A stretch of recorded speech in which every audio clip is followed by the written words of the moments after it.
I have currently an inexplicable urge to play Giraffe Town, but I also am kind of like in the mood just like to read comments and stuff and chat.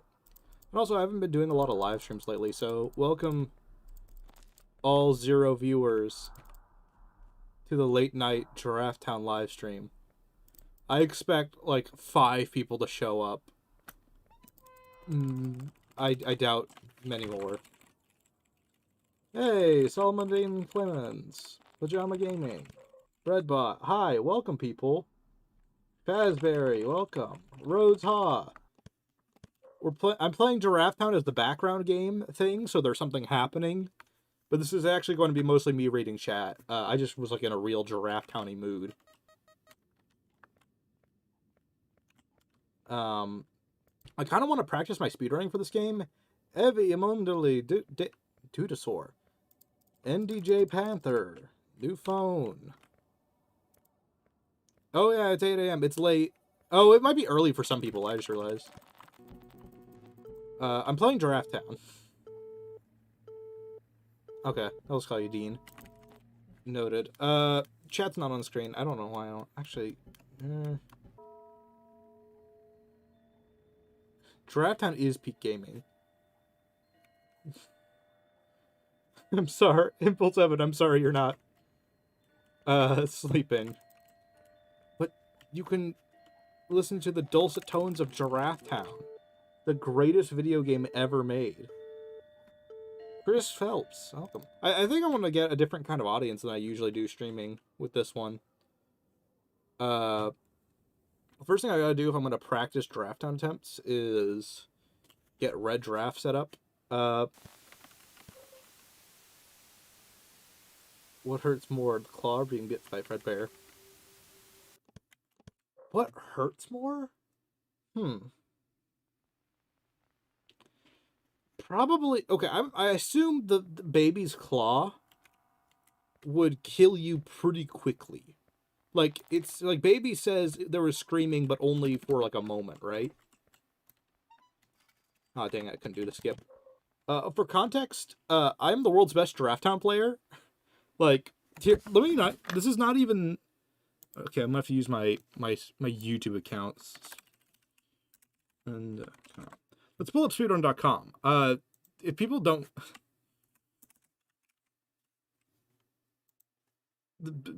Like, what... Giraffe Town is not a non sequitur.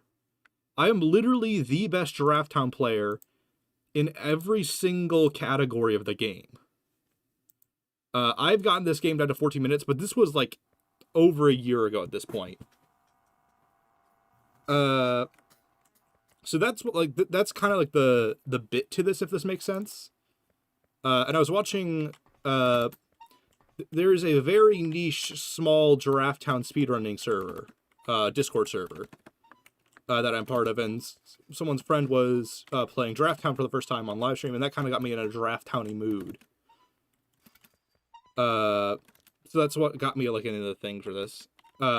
So that's... Giraffe Town is, like, very... Like, in fact, my first 100 subscribers came from my Giraffe Town speedruns.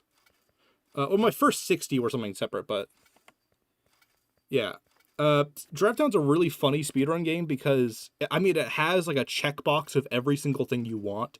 It has a really hard skill-based section. It has a bunch of, like, run-killing trial by fires and endurance tests. And it has one RNG thing that you have to gamble on every run. 3 a.m. in here, Brazil. Yeah. I'm going to be talking about Giraffe Town or I'm going to talk about FNAF lore while playing Giraffe Town, because this is one of the games I can just play while talking about. In fact, I deleted most of them because, like, most attempts were just nothing. Like, I wasn't saying anything. Okay, so we're in hell now, by the way, if you don't know Giraffe Town lore. No, I can't win on that. I need to... This is Giraffe Town. I don't... If you do not know Giraffe Town, I'm sorry to say, you're going to be really confused. Have you ever heard of Welcome Home and Wally Darley? Not really. Why? What the fuck? Why can't I... You're not supposed to be able to shoot there. You're... Whatever. 1 a.m. over in Impulse 11 land. Yeah, plot of this game for those who want to know Giraffe Town lore. Okay, hold on.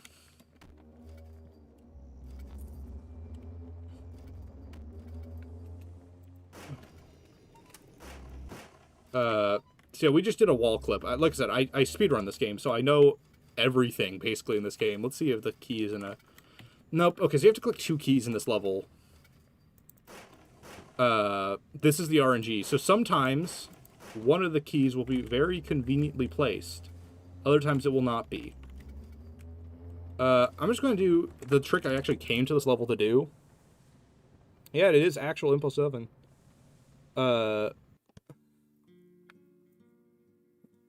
Peak content. Oh.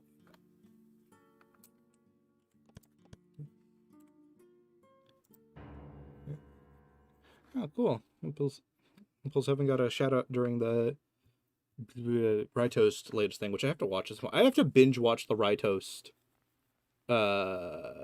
things. What do you think of Rytoast latest things? I haven't like that's what I just said. Like I have to binge watch Rytoast content lately because I've been kind of behind on it. So I don't even know what the latest theory is. Do you think Mixus is William Afton because I don't think Mixus is evil. I think it's effectively the antithesis to so this is the start of the game for context. That it's gonna be... I'll explain lore when there's downtime where people don't have questions. Oh, the muscle memory's still here. I don't think Mixus is evil right now. Kind of feels like they're just like... no, I don't think Scott confirmed Stitchline Games at all. I think he was just being a trolling ass, as usual. So, Giraffe is now red. This is because in that one section I was just at the start of the stream, which was very recently, you can take damage. And when you take damage, you will flash red briefly. And when you flash red briefly, you turn red. Like, you can pause the game and preserve the red into a new save file for whatever fucking reason. I don't think it has any properties. It is just funny that you'll become red, and then there's no shiny red texture for the rain area in the level. So in this area, where you turn shiny because of the rain, you just go back to being yellow, and then when this section's done, it will go back to being red. Because the textures are screwed up or whatever. It's just a funny thing I do between runs. Yeah, I don't think Mixus is evil. I don't think Scott confirmed anything for those questions. I think Scott was just being Scott. And intentionally trying to be as unclear as possible. Like, because people really want it to be a Stitchline Games confirmation or a confirmation. And, like, sometimes it's really easy to try and go for those. You know, like, oh, I want this to be a statement that just makes this easy. But sometimes it just isn't, and accepting that's probably more important than trying to make it a binary confirmation. Like, if he makes an actual Reddit post that's like, no, I did mean Stitchline Games confirmed, that wasn't me trolling, then obviously it's confirmed. If not, if he's like, no, I was trolling, then he was trolling, you know? That's kind of my take on it. Anyway, this is one of the most fun, but also the most frustrating part of the speedrun. This road is like running on ice physics with no jump mechanic. That's exactly what it is. So, Giraffe is, to be completely honest, he's a freak of nature, born with slippery feet. I don't know.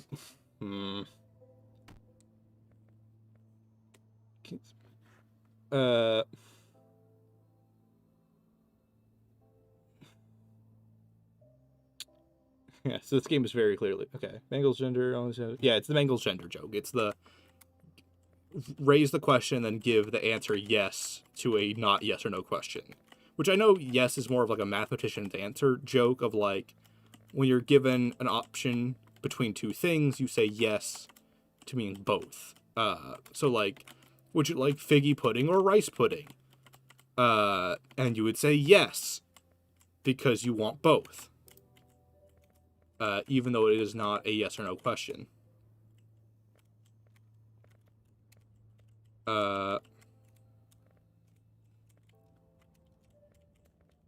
So yeah, you can do like unintentional jumps with the weird physics mechanic, because he goes into like this free falling animation whenever he hits whenever Giraffe hits ledges. His name is Giraffe, by the way. I'm not like messing up the grammar. Like he Giraffe. Yes, he hit thing ledge. That's not. We're not doing that bit here. The character's name is actually Giraffe. And the game is very aware of how stupid this is. And I'm. Can I do the soft lock escape? For whatever reason, if you twirl the camera here, Giraffe will sometimes rise up a little bit. This is worse than actually falling off the road, because if I soft lock, the only way out is resetting to the start of the game, to the start of the level. Okay, this looks like a true soft lock. That sucks. I am not Russian. Yeah. Yeah, it's like the unavailable answer C to an A or B question. That's somewhat Skeldar Umbrus. That is the correct explanation. Yeah, I think Mixus is just kind of Mixus right now. I don't think Mixus is a prior character. I think it's an idea made for Ruin that riffs on the imagery of Glitch Trap. Yeah, I actually, Aiden Davis Cole brings up a point that I've kind of I considered making a video on it, but I don't think I will, because I think a lot of the community kind of gets it. I'm willing to die in this area because I'm practicing. I'm not really doing a run. Ideally, in a run, you do this deathless with no glitches and all that, or not without being soft lock and all that. But I'm just messing around. Like, the only thing I could say in a video is, A, I think he's trolling, and B, if there's any takeaway, it's that this information is not as important as we think it is.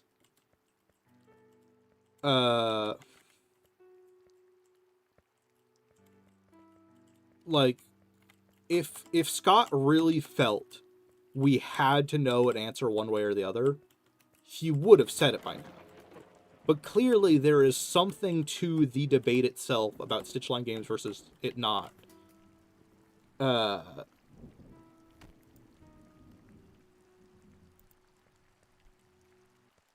Like, clearly the bit is, like, discuss it. If we were meant to have an answer, we would have the answer, you know? It's kind of, one of my, what this kind of reminds me of is, if you ever watch the channel Awesome Sauce, which has a lot of Smash Bros. Melee, like, like, some of the best editing I've ever seen on YouTube. Especially for the latest stuff. He talks about the discussion point of, like, is wave dashing in Melee a bug or a feature or an exploit? And the answer is kind of all the above.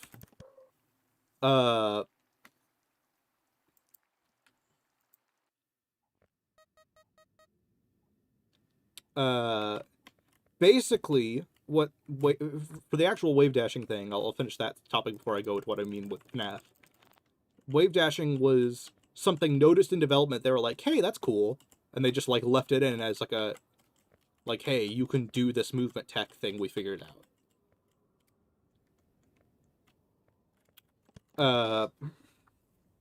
So it's like, it wasn't made consciously. They weren't like, yes, wave dashing will be in the game, but it was not at all considered a bug by them. It was a physics, because it's not a glitch, it is a physics exploit, first and foremost. But since it was intentionally kept in, it's kind of a feature also.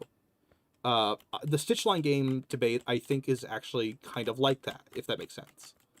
While I'm sure Scott did not write the books with the intent of the toxicity and discussion as we have it, I don't think it was... I don't think, like, the discussion we're having is a bug, if that makes sense, in the discussion of game theory. That is, like, he is aware we are going to discuss it, he's aware we're going to argue about it, and we are not meant to have a clear-cut answer to it. That is a mechanic or a feature or an unintended but very accepted byproduct of the discussion, if that makes sense. That is how I think of Stitchline games now after that response. Because like I said, if it was a bug, he would have fixed the bug by now by making it clear what his intentions were. But the fact that he has openly fucked with us about it means there's something weird going on. Frights explains not as much as people think. It explains kind of UCN, but it actually raises a lot of questions with UCN. It explains the vengeful spirit, but it doesn't and it explains like what UCN is. But there's so many weird properties in UCN that are not at all explained by Frights. Like, what the fuck is all the FNAF world stuff in UCN? That has to come from the previous games or, like, other theories like, oh, Cassie's involved. That does not come from Frights.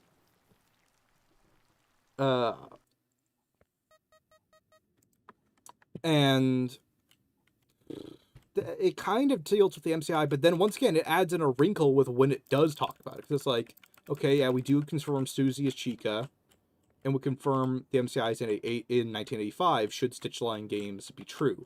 However, then we have, like, what the hell is the sixth body in Into the Pit? And it's like, is that just a messed up detail in the memory? Is this a retcon? Is, like, what are we looking at here? You know? I've kind of wanted to make... I wonder if there's even a point. You know, like, would it just be disregarded? But it would have to be like a video called like the real story of Fright. Cause something I've noticed every time I reread a Fright story, which I use, be a bit transparent here because it's a live stream and not a real video, and this would be probably a worse thing to admit in a real video. I don't own any of the fucking Frights books. I've never owned like a physical Frights book. I own Tales books. I use a website called the FNAF Archive, which has all of the Tales books as PDFs on it that I've been using to read all the books whenever necessary. That's how I've read them. If you're into theorizing and don't want to spend a dime, this is probably the best way to do it. But I've wanted to make like a video, but I'm like wondering about, not wanted. Wanted implies I'm like, oh yes, I've got to make this, and this is more like a, I wonder if I could make this video.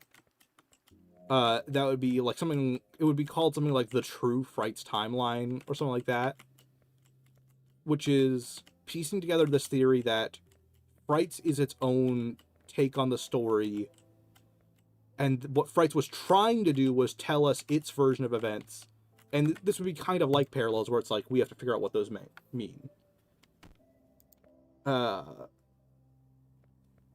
Congrats, Evan, you have the book. You are a true FNAF supporter and not me, who could not be bothered to buy. Because, like, Frights, the collection of Frights, at this point, the complete series is like $120. And I'm like, I don't want to drop $120 for mostly alright to mediocre FNAF stories. Alright being like 6, 7 out of 10s. You have some of like the really good ones sprinkled in there every now and then. Like Real Jake is great. Step Closer I really like. I'm trying to think of like other ones that I personally am like, yes, that one. The epilogues are pretty well written at times. There's the one epilogue I actually like. Because a lot of it's bullshit. A lot of it's like, Eleanor doing stupid shit. Deal with it. Like, especially the later ones. That becomes more and more of the plot of the epilogues. The epilogues are at their best when it's like Jake and Andrew versus the world, if that makes sense. Which is mostly the middle point ones. The kind of like 4, 5, 6, and 7, I think, 2. I know Andrew's actually in very few of the epilogues. He's not in the first few because it's mostly from Larson's perspective. And he's not in like the later ones because he's freed by that point. Like, him and Afton are out of the story at a certain point. It's just Jake and Eleanor, and that's a lot less interesting because it's like we fucking know Eleanor's evil, and there's not like a greater reveal to her really. Like, it's evil and shadow monster are her kind of reveals, and it's like once we kind of get that, it's like, okay, that's it. That's the bit. There's no like she was Elizabeth the whole time. Oh, you got all rights for $20? If you can do that, do it, I guess. Physical media is forever. Buy Laserdisc.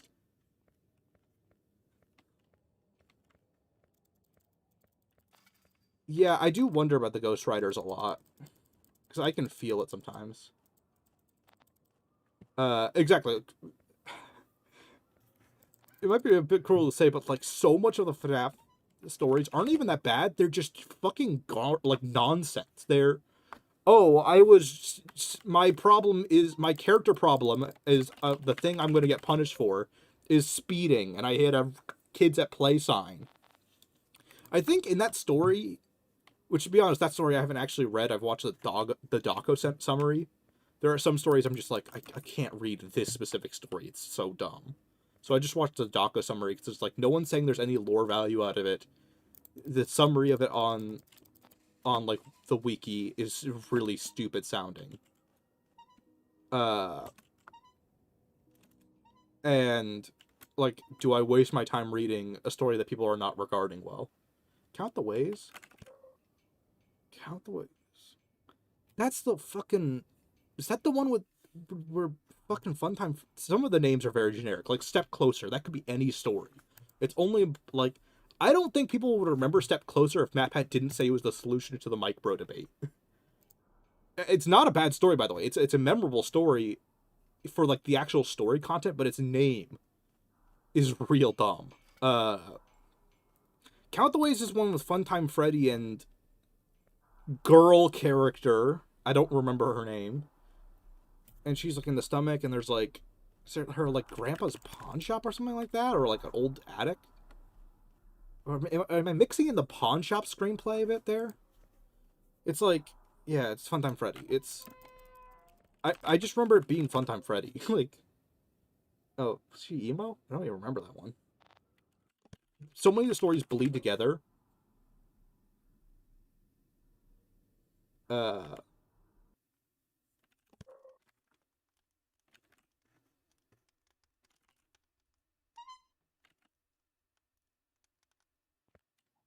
So fun factoid, if you can hear the footsteps of Giraffe, you can do that. We have officially skipped a chunk of...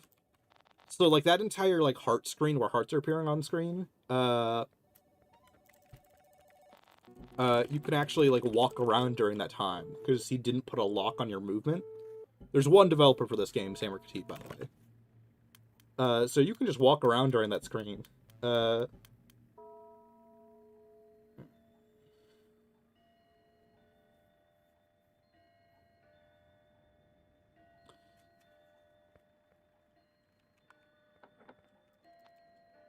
Yeah, to be honest, I'm a little...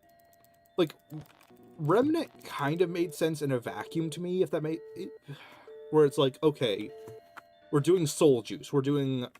We found metal that the soul has bonded to. It's very autobiography of a yogi, like, thematically.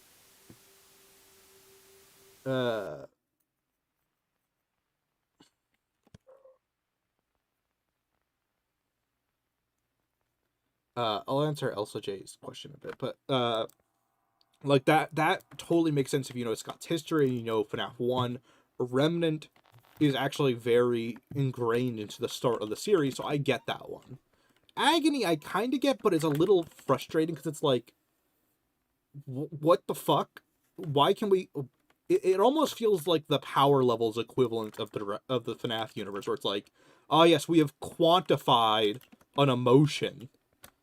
It's like, or no, fucking Determination is the best example, actually. Not power levels. I don't even know why I said that. It's fucking, it's like determination from Undertale, where it's like emotion given attribute, and it's like,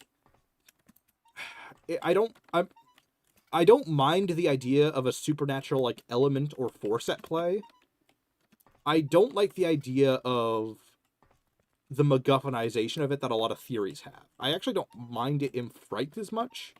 It's specifically the like, oh, he downloaded Agony into Glitch Trap from Afton, and that's the origin of the Mimic.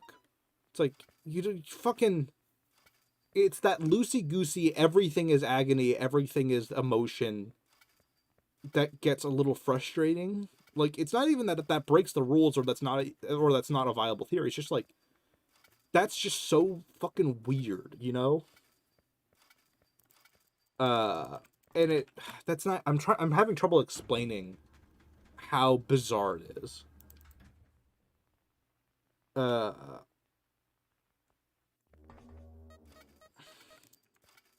by the way, now that we've cleared the trigger, we're back to Yellow Giraffe.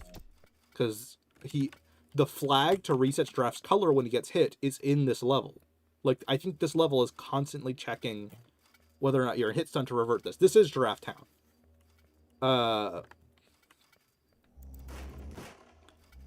The silly part is, if you pause the game, the trigger does not activate.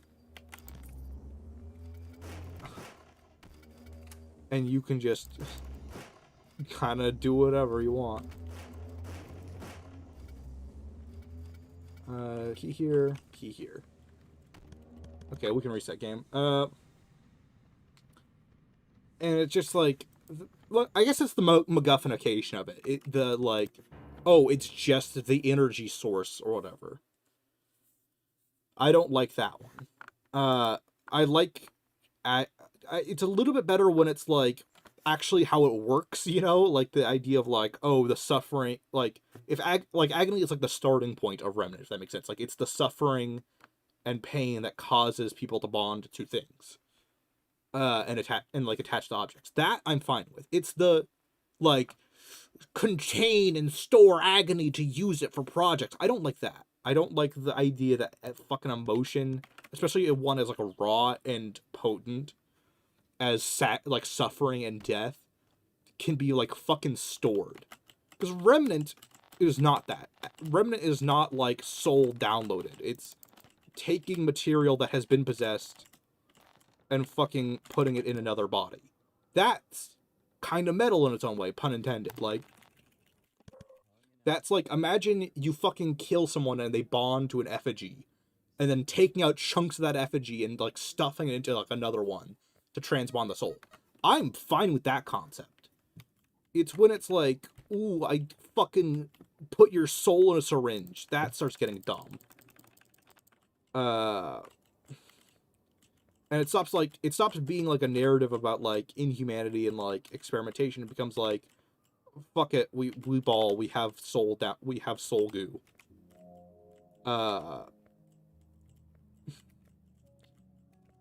It kind of loses that Victor Frankenstein storyline feel when it becomes an objective material anyone can access. And not like not because like, if you think about, because people really want to make like William Afton a like mad scientist to dog on sister location, the idea of killing children and then finding things they possess and then ripping out chunks of that to put them in your own creations to give them life, that is fucking like cool.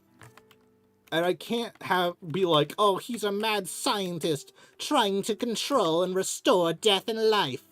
I don't like that, because it's like, technically that's true, but it's also like ignoring the mechanics of it. But to answer the LCJ question about the gravestones, to switch topics, I do think it's weird that there's a lot of people who are not in the gravestone ending. I just think it's supposed to be like, hey, this story, in many ways, that started in FNAF 1 and 2 about these kids is now over. it is really weird that Michael and the bite victim aren't there. Because, like, even if, like, that's not even, like, a BV first or, like, puppet first kind of debate. It's just, like, weird to me that I'm, like, I mean, Crying Child's still really early in the timeline, even if MCI 83 is true or whatever. Like, that is still, like, a big event in the story. So the idea that it's not, like, they're there is kind of odd, but, like, I don't know what to say of it meaning-wise. I've seen some people try to argue with, like, oh, the fact that it only shows up when you do the Midnight Motorist scenes means it must, like, all those scenes must be about, or not Midnight Motorist, the Midnight Motorist is included, but it's not about that, if that makes sense. It's, all of the FNAF 6 minigames must mean Gravestone Ending is related to those minigames, since that is, like, the direct connection, but, like, Candy Connect's also connected, and he is only kind of about the MCI stuff, which is tricky.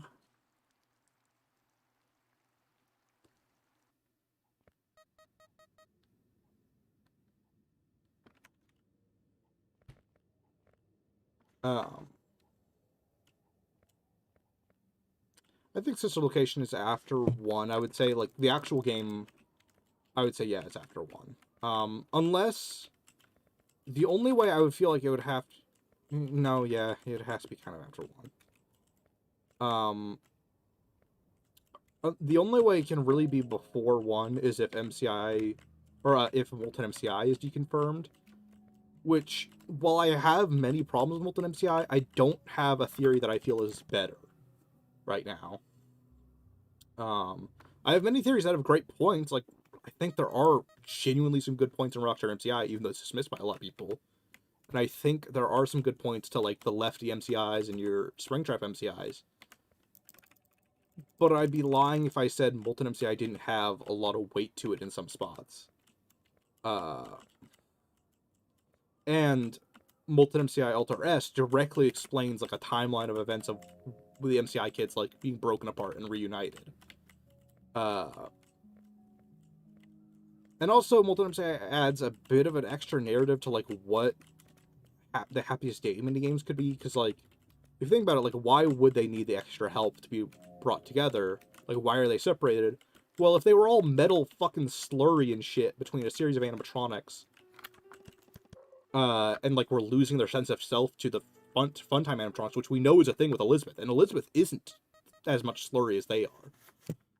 So if she's, like, having trouble remembering who she is, you can imagine the MCI kids would be. So, like, that's kind of something I've come around to on, like, Molten MCI, is, like, the idea that it does kind of work as, like, the explanation for, like, what went wrong, what happened to them, to cause Happiest Day to need to be, like, this ritual and not just, like, boom, we're free.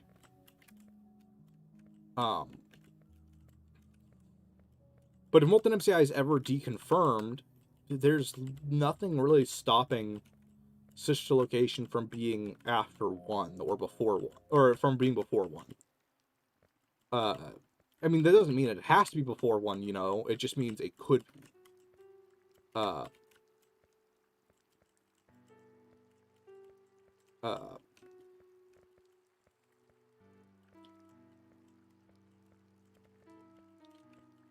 Okay, let me read chat for a bit. Yeah, you don't need an extensive backstory to be interesting. You can be a simple villain, but I think people overhype how much the story added to his character. Because I'm like, he didn't lose any of his previous story. Because a lot of people treat the extended William origin as like, oh, it changed the character. Because it didn't really, in my opinion. Especially with the timeline I'm running for Squawksverse. Or I should say the William Afton I'm running with Squawksverse. He's still very much the same original cruel killer that we see in a lot of versions of the story.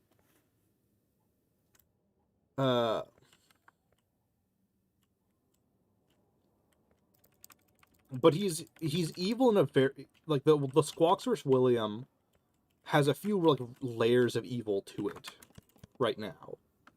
Because it's not just, I'm an asshole, I want to kill kids. It's like, I am a not great dad who deals with some shit, including losing my restaurant and son, and I want like an outlet to vent my frustrations of me losing power in this world.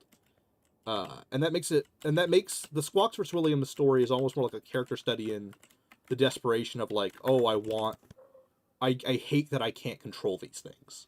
I hate that I can't control my son. I hate I can't control my oldest son. I hate that I lost my restaurant. I hate that my business partner is creating new animatronics without me and is moving on, and I'm just helping people like wear costumes and shit. I hate that I don't own my company. I don't own this company or characters anymore. I hate that I wasn't able to do anything and I just had to watch my son die. I hate that I wasn't there that day to prevent it and that I just was fucking powerless. Yeah, Squawksource is the nickname for the timeline. It's not really a timeline. It is in chronological order, but it's more of just like a narrative take on it. That like covers every event. It's a timeline in the way that we have, as a community, called any retelling of the story a timeline. But like for the literal idea of here's a date, here's an event, it's not that. It is the story of FNAF told chronologically.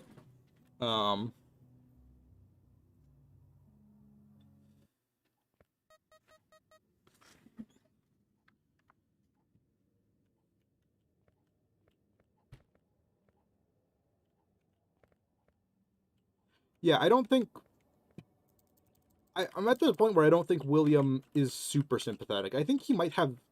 I think even fucked up people have sympathetic qualities. You know, like they're like you can have a villain who does awful shit, but it's inspired by a direct event. Like, Dexter's not exactly a villain, but like that idea of like seeing such fucked up shit early in your life and that permanently messing with you is like a real syndrome, an event that happens in people's lives and minds. And the idea like that there could be like early events in William's life that help him become so desensitized and awful later. It's like, is that really sympathy as much as a, hey, I could see how how these events could lead a person to become this? And that's kind of what I'm thinking for Squawksource is like, no, William was always a bit of an asshole, but like the events in his life made him much more desensitized and worse as a person. Like that's what I'm running with. And I think that's more complicated than doting father William or I just want to kill kids William, you know?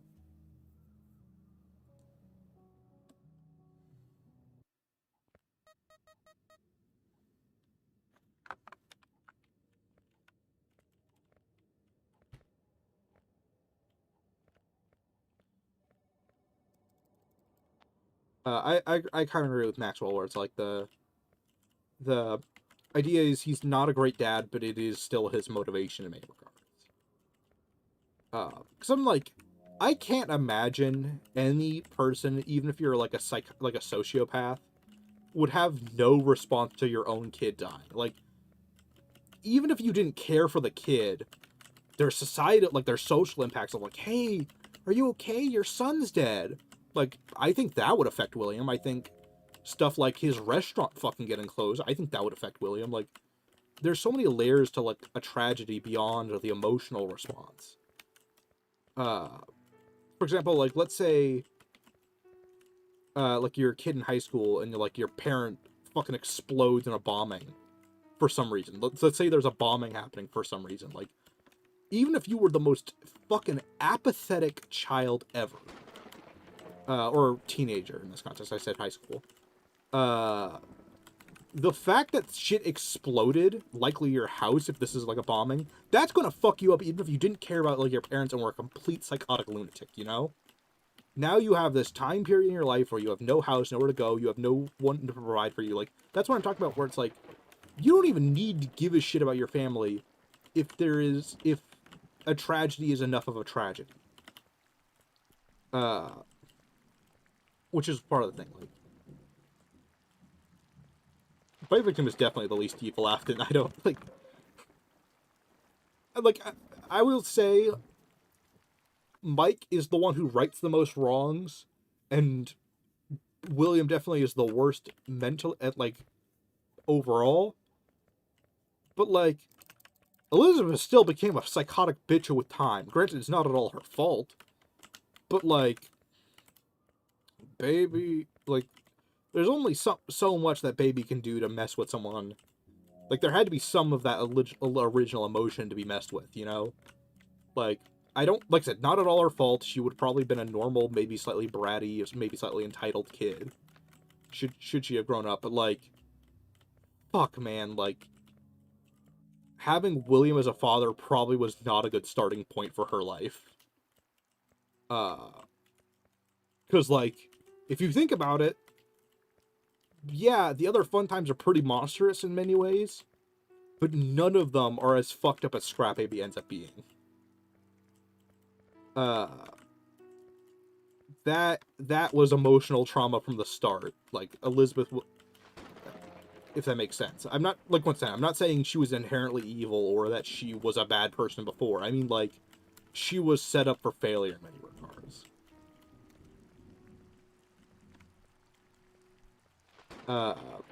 With the family she was stuck in. And the point in time William was at.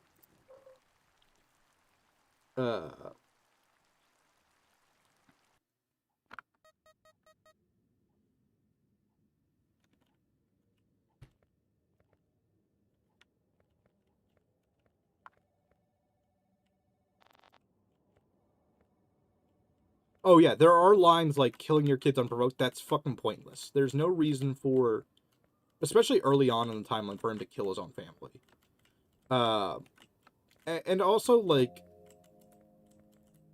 if you think about it, the only time we've ever seen William willingly kill one of his own kids was in the movie with Vanessa. Spoilers for the movie, I guess. If you haven't seen it, though, I'm shocked. I'd be shocked. I should have said spoilers anyway, though. But whatever. I said it. But, like, that was at a point where he was pushed to do it. That was not plan A. That was fucking stop. You're messing with my plans. If you're going to keep pushing, I'm going to push. And I pushed the knife into your stomach. That's how that went. And there's even, like, this sense of, like, oh shit, did I really do that? I guess I did that. And, like, he's still psychotic. He moves on from it really well, all things considered. But, like, that was, like, a breaking point moment where he had, from his psychotic perspective, he had no other option. Whereas, like, the William, like, I'm experimenting on my child. Nightmares. Something in my throat or something like that.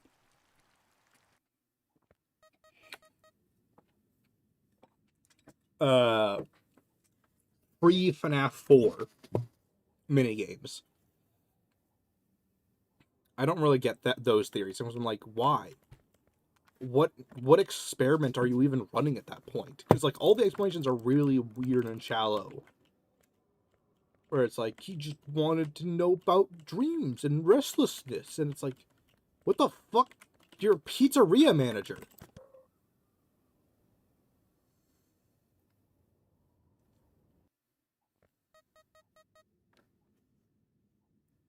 No, yeah, I don't think he ever directly tried to cause the death of his kids. I think Elizabeth was an accident. Because, like, that's how it works in the novels, A. And even ignoring the novels, the only implication is the argument that it's like, it's too suspicious for him to have this all set up. Like, if you remove that, if you like, just accept it as it's literally described, it is an accident.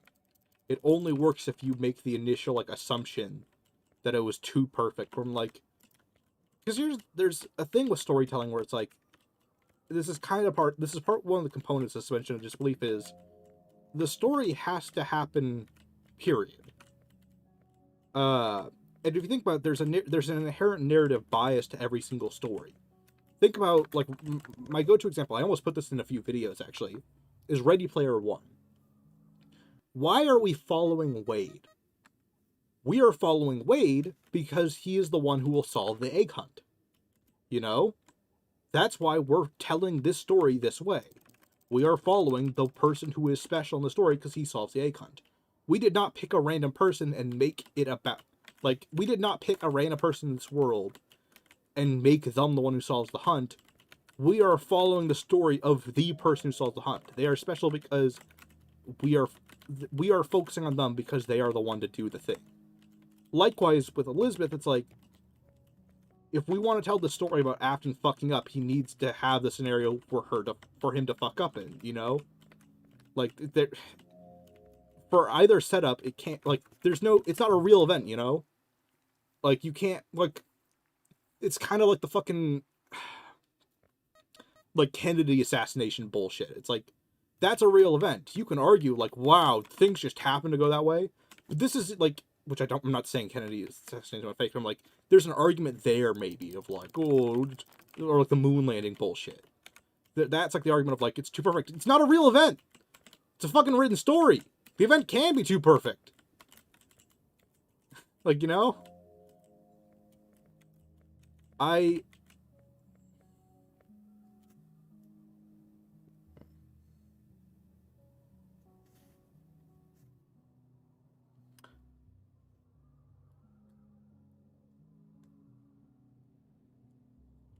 Anyway.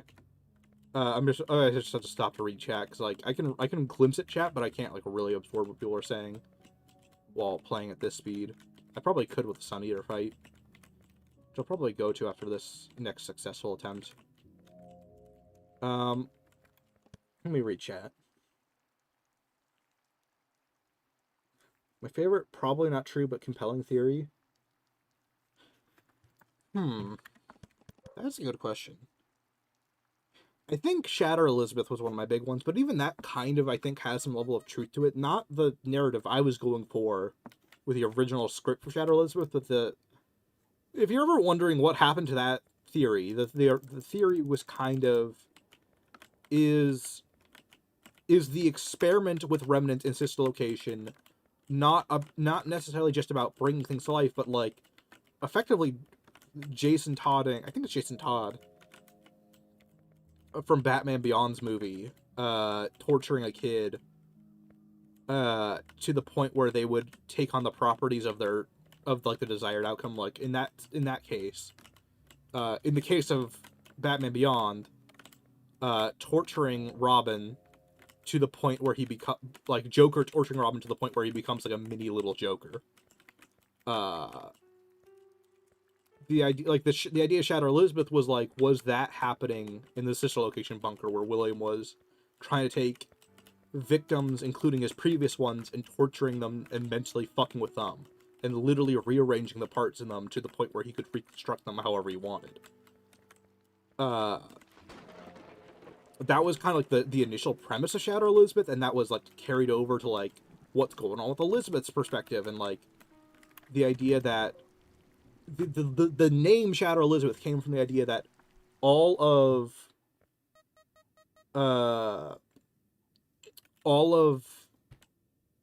that was Elizabeth was dissected for all the parts that William didn't like, and those parts are put into the fun times, and only the parts that were loyal and, like, happy to work with William were put in Baby, and that's why you have the personality differences. That was, like, the crux of Shadow Elizabeth. That is, like, a really dark, fucked up story, and I really like that idea, narratively. However, I kept running into problems with it where I'm like, but if this scenario is true, that isn't, you know? Will I ever make a Discord server? I've had a Discord server. Yeah, I don't know why people want Blonde Boy from the FNAF movie to be, an Afton. I think he's just a kid who's blonde. And I think they made him blonde because he has no other indicator he's Golden Freddy visually. And, like, every other character has, like, a design indicator. I also think because it helps him look a little bit more like the Vengeful Spirit. Because I feel like that's where we're going with Blonde Boy. Like, I could easily see FNAF Movie 3's end credits or, like, near end credits being UCN or something like that. But we'll see.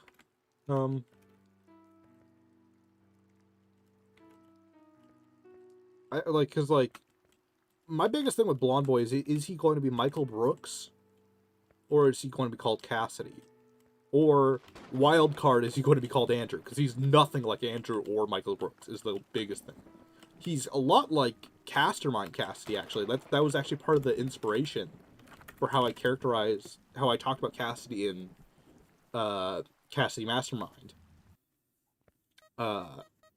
Was Blonde Boy's weird, like, clearly hates William, clearly wants to torment him, but needs to do this, like, strategically and intellectually. It has to be like, we gotta fuck with Mike, we have to get him primed to do things for us.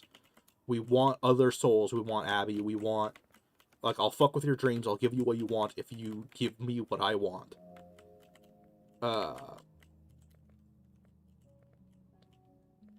For example, like, that kind of, like, chess piece revenge versus Andrew, I want this fucker to suffer and I want to do it firsthand, and Michael Brooks not giving a shit.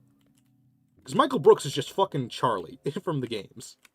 Like, I'm not one-to-one, they are different in many regards, but I mean, like, story-wise, he does what Charlie does in many ways. He's, like, the guide, the representative of the MCI kids, and, like, the connection to the main plot in many ways. He's, like, the more sentient one in most regards. If I were to be like, this guy does the role of this character, that's my connection there. Exactly. The novelation even described him as wanting more suffer. That's like,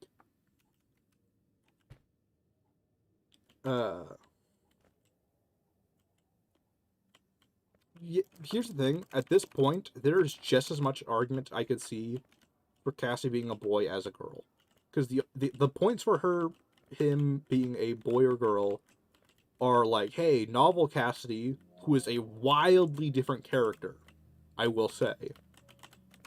And by wildly different, I mean is not a character. Cassidy is a single sentence in a fucking novel trilogy. And that's all. All Cassidy gets is black hair, girl. And that's fuck, actually, hold on.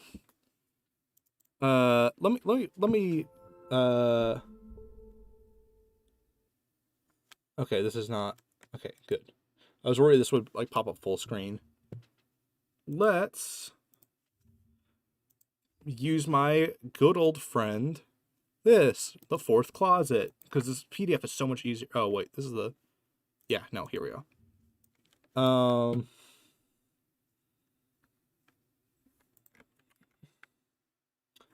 Let me find it.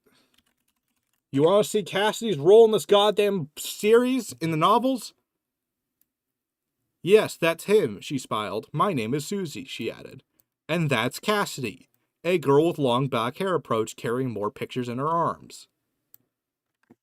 Ta-da! We've done it! We've met Cassidy! Goodbye, Cassidy! Cassidy from the novels, everyone!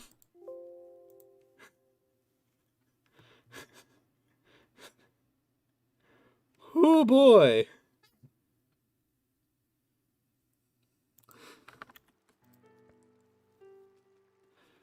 Cassidy's amazing story involvement. It doesn't really matter whether Cassidy's a boy or a girl, unless you really are like, no, Cassidy has to be a girl, and the Vengeful Spirit has to be a boy, and Cassidy cannot be them for that. That's the only reason gender matters for Cassidy.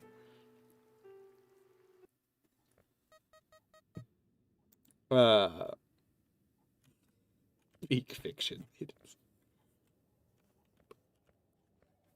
That is Cassie's entire involvement in the Silver Eyes trilogy, is that one sentence. She's a little bit more, she's in the graphic novel a little bit more, but that's purely because they draw the group shot more often. Thanks, Crashmash, for the $10 donation. So just want to know that I feel more satisfied with the idea that Charlie dies first at Phase Zero, same night as MCI then 1983. Like, that's something I realized with Omni MCI is, like, I'm not sure it's better overall, but when I was writing that video, I totally realized it could have been the case. I think the only thing Omni MCI is missing is that evolution that the traditional MCI has.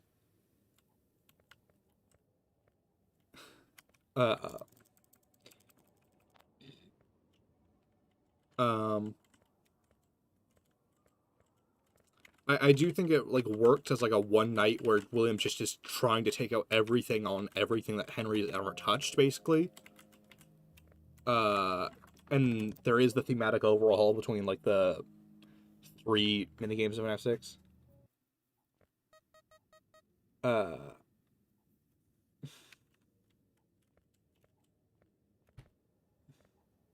oh, Cassidy is effectively replaced by Michael Brooks. She possesses Bonnie in the novels. That's how little role she has in the story. That's like she is the soul that possesses Bonnie by process. Like that's not even stated, by the way. You have to process of elimination that because we have Michael Brooks as Golden Freddy. We have Gabriel. I don't even think Gabriel is name dropped in the original novel. I'm pretty sure.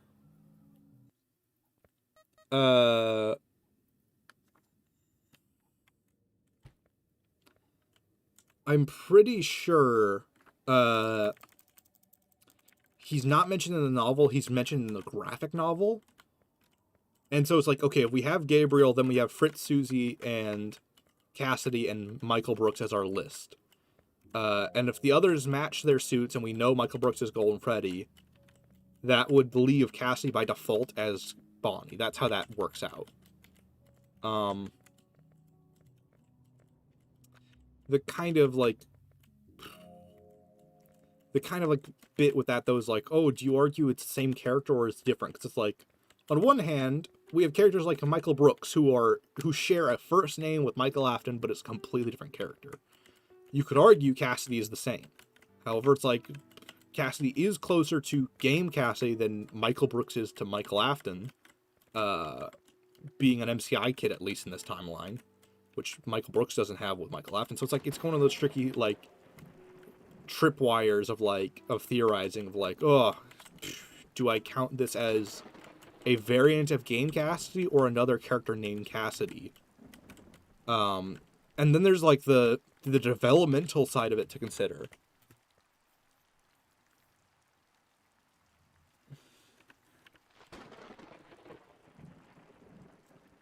Yeah, I'll look for thanks for another $5, but like I'll look forward to your discussion on the Discord server about the 83 versus 85 question with Charlie Zeth. Because it makes sense that William would do everything at once when he learned things back to back rather than waiting 2 years arbitrarily. It's just like one of those foundational theories though that's like kind of hard to let go of. Is one thing I know.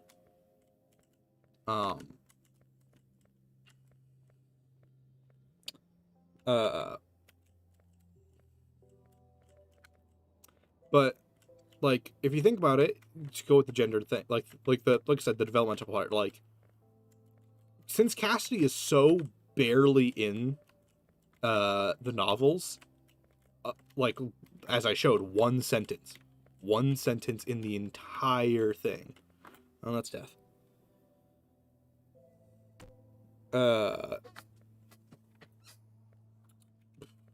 It's like, who knows when that was added into the book? Who knows when that detail was written in? And then there's the fact that the Fourth Closet, where that line appears, came out like a day off of UCN's release date. And that must have meant there was some co-development. So it'll be a while later today. Okay. Good night. Good night or later? You said 1:49, and I don't know whether that's AM or PM. Because that could be either midday or midnight. Or after midnight. So, and we also know that Scott wrote The Vengeful Spirit to be up to interpretation originally for what the voice actor would do with them for gender. So who knows if the voice actor had decided to do male or female, or I guess male will be the different one for The Vengeful Spirit. And so he wrote UCN around that, and then all the voice lines were recorded for that game. And then separately, Kira, the writer of a lot of the Silver Eyes content, was like, Cassidy, it's the only thing I've got about this character, make him girl. Um, and there's the fact that Golden Freddy's been a boy in every version of the story,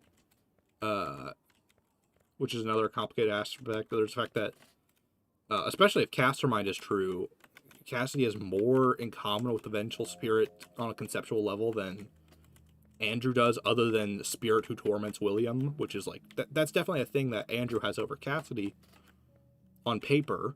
But if you think about like other details about UCN, like all of the FNAF world connections, I mean, the fact that FNAF world like the fact that UCN directly affects FNAF world, and directly references like specific lore-filled moments with it, is like already a giveaway there's some intentional connection. The fact that there's so much emphasis on Golden Freddy, between Golden Freddy having one of the unique Easter eggs, for like actually the only one with a unique second jump scare if you think about it.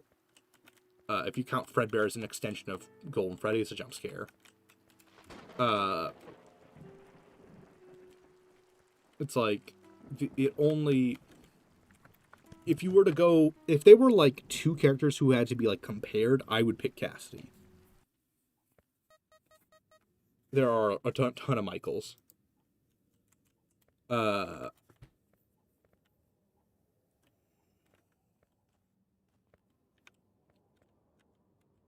There's Michael Brooks, there's Michael Afton, there's Mike Schmidt in the movie who is yet to be confirmed an Afton or not an Afton. There's Mike from The Real Jake, or there's Michael, his uncle from Real Jake. Which is not, that's not 20, but that's 5, right? Movie, game, novel, Real Jake, that's 4. That's 4 Michaels. Which is not a lot, but it's weird that it's actually almost as much as there are Jeremys. In fact, I think it's technically the same amount, because there's no novel Jeremy. There's Jeremy Fitzgerald, and there's Missing Kid Jeremy in the games, and then there's FNAF v Help Wanted 1 Jeremy. If we want like an objective list of like, hey, and that's, if it's ever confirmed that Jeremy Fitzgerald is the Jeremy in Help Wanted 1, that's one less Jeremy. That means there's 2 Jeremys total.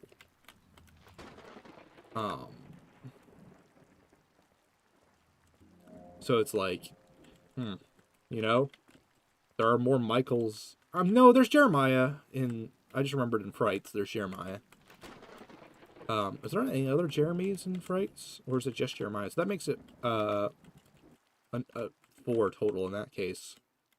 Which is the same amount as there are Mikes.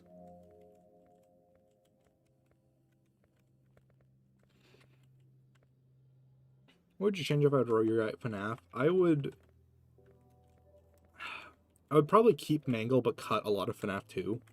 Or the actual, like, concept of FNAF 2, because it's like, you could just say after the MCI they have to close down for a bit, and then they reopen on a small, like, shoestring budget. Like, you don't need FNAF 2's whole thing, as much. Like, the DCI kind of has a storytelling purpose of, like, oh, William trying to repeat his success. But you could do that with, like, Baby's location. You could do that with Baby's Pizza World, like, with the night that Elizabeth dies. He tries to kill 5 more kids, and that doesn't do anything. Which is why he would need, like, the classic kids, is he's already, like, the idea would be, like, oh, Baby's Pizza World is already, that character set's already on, like, super thin ice being watched at every, like, second around the corner. So now he needs to be, like, more covert. He needs, like, a better plan for how to deal with them. So you can cut, like, the actual FNAF 2 location almost entirely. Though I'd still want there to be Mangle, because, like, Mangle fucking rules. Like, don't get me wrong, I wouldn't say cut FNAF 2 overall. Like, I would prefer to keep FNAF 2, but if, like, storytelling-wise, if I had to change something, it'd probably be that. I would also make the Bite Victim's role in the story more obvious from the start, because, like, if you just play the FNAF series, there's, like, this level of, like, I kind of get what we're doing here for a lot of the game. for like a lot of the story where it's like, okay, I get we're dealing with evil haunted animatronics. Okay, there's more of them. Oh, these mini games, there's clearly some bad guy who's killing these kids. Oh, he gets to come up in some FNAF 3. Oh, they got some resolution here in Happiest Day. Like, you don't need to be a fucking genius to understand like those beats. And like Sys Location's the same, where it's like, oh, there's this ominous guy named Mr. Afton who's putting weird features in the suits. And he sent his son down there, and his son's like, Dad, what the fuck, man? And his daughter is the fucking clown. You don't need to understand Molten MCI to understand that shit. That's pretty apparent in the base like story. And FNAF 6 is probably one of the most overt with its story. Like, even if you don't understand those concepts, you can kind of put it all together. FNAF 4 isn't like that. That's what sucks about FNAF 4 is like, what the fuck is going on? Like, you can understand the basic narrative of like kid who gets tormented and dies, but it was made to be like the fucking conclusion to the FNAF storyline. And it's like, how, if you're just playing FNAF 4 without really thinking about it, what does it have to do with any of the previous FNAF games at all? It is such like a fucking unrelated plot line. Oh yeah, Toy Freddy can't be removed, I'm sorry. Not even early FNAF lore. FNAF lore has been simpler, with the exception of FNAF 4. FNAF 4 was just like, what the fuck happened? There's this kid who dies, bad dreams, fucking nightmare scary robots. You have no clue what those are related to without the assumption of like, oh, we're probably the kid suffering. Like, you can make that assumption, but like, fucking weird.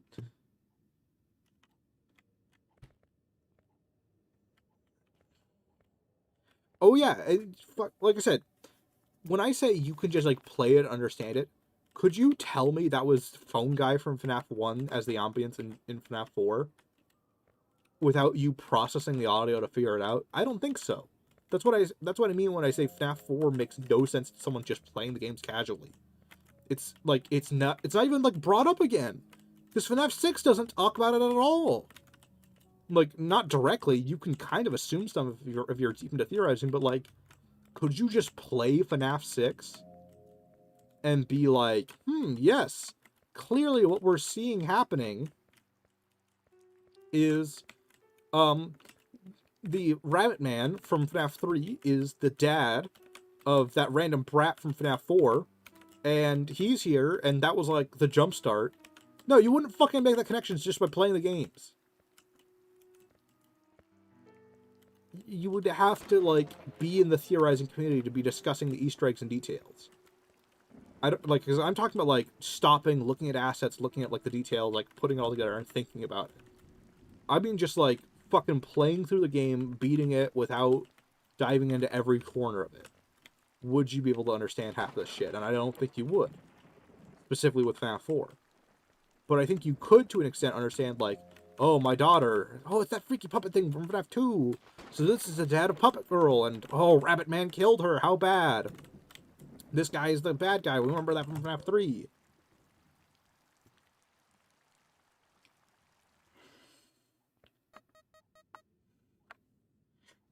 FNAF lore would have been better if Freddy was replaced by Beaver and the game was a tycoon. You mean Chipper and Sons? Is that the bit we're doing?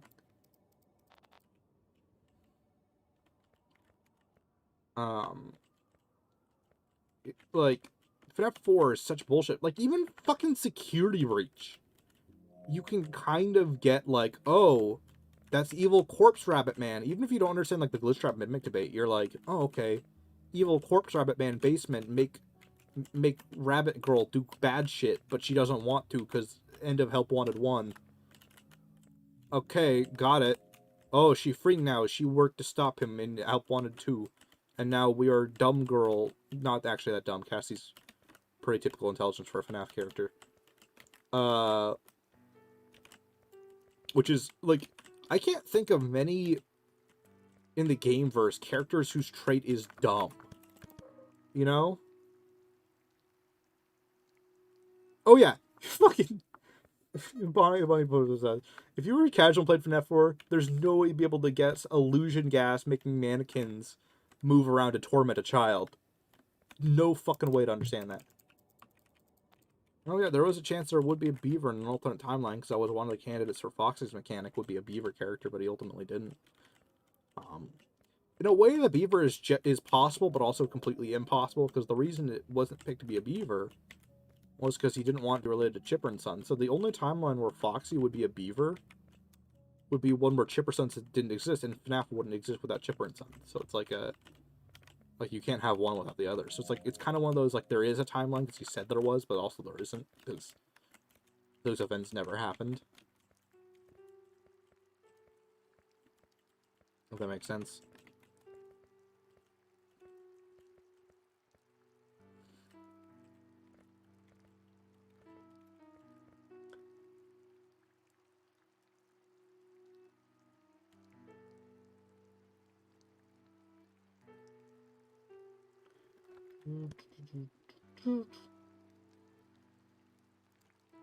I do wonder if FNAF 4, going to what Maxwell was saying in chat, was basically like, you guys want a game with big, loud jump scares because you didn't like FNAF 3 for that reason?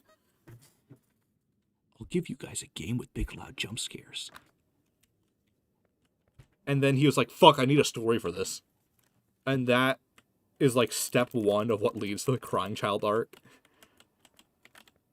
It's like, what's something I haven't really explained yet that people want an answer for? How I can do the Bite of 87.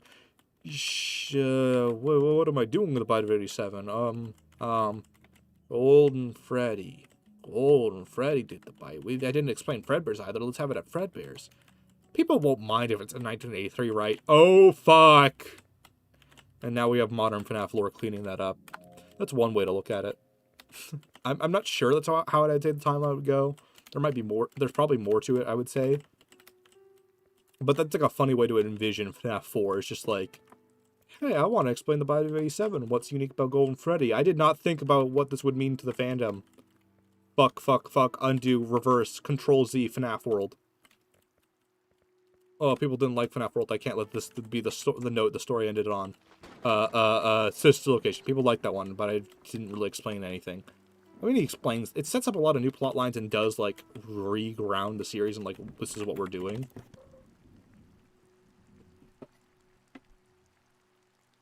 Oh yeah, it does sound like FNAF 4 was a lot of, like, I have an answer, and no one understood what the answer was.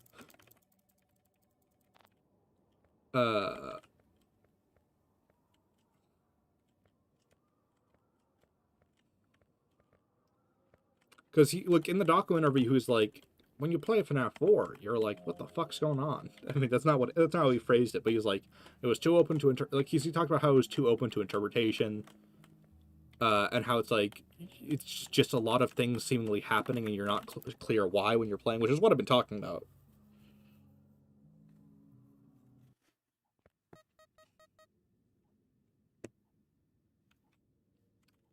I stand by the box is just the Fredbear mask the bite victim should have worn on his birthday. Because contextually, it's like, what fits in a small box, or a box in general? Like, I've never liked the puppet could just fold up and fit in there. It's like, how big is this box? Also, it's like, that kind of works on a conceptual level, but, like, the puppet's a real animatronic meant for the restaurant. Why is this kid's puppet brought to the restaurant? That's such, like, a weird next step for his storylines, like, for, like, the puppet bite victim theories, is like, oh, he dies, and this puppet we've never seen in-game is in this box, fucking unrelated. We never see the box in the main gameplay.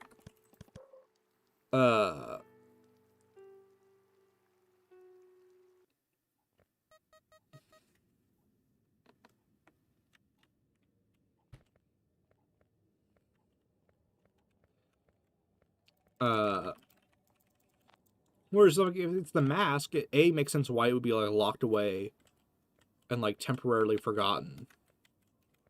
And B, it segues into all the fucking happiest day imagery that's throughout the game. Oh yeah, the puppet is, like, 6'8" or whatever. Like, it's... I can't exactly boot up Help Wanted 2 for the sake of the stream, even though that'd be nice. I just kind of ran off the ledge that time. Oh, we aren't going to know, but it's important to like consider like, hey, what was the story implying? Because it's not like the box doesn't exist. We just won't ever know what was in it for sure. Oh yeah, the box also could be the plushies from FNAF 4. I can see that.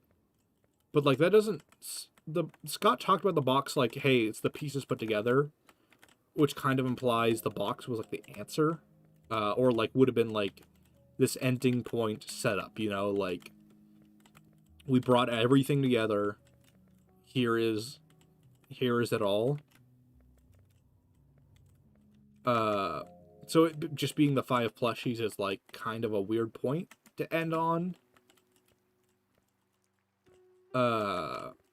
Like I feel like if it was something like that, he would have just fucking opened the box, because it's like that doesn't tell us the answer in the way that like the Golden Freddy mask, like a Fredbear mask at the end of FNAF 4 at that time would have been a very clear cut, this is about happiest day message. You know?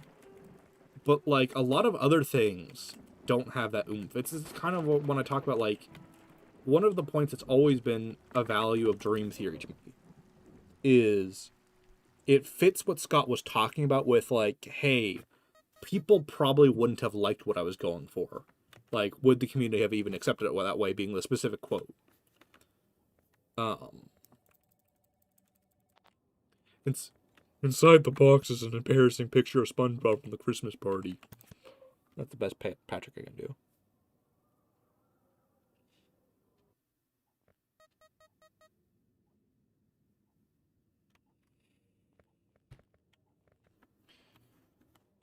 Uh,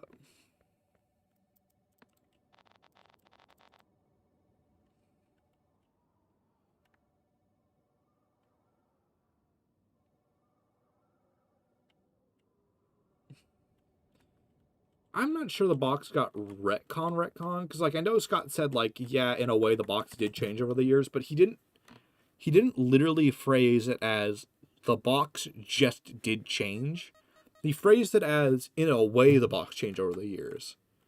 When Scott was when it was talked about, because like this kind of goes. The reason I have like so many thoughts on this is because this is one of the videos I've been so close to writing. But I just can't piece together some parts of it, which is the big problem. Which is this theory that this is one of the alternate retcon theories, which is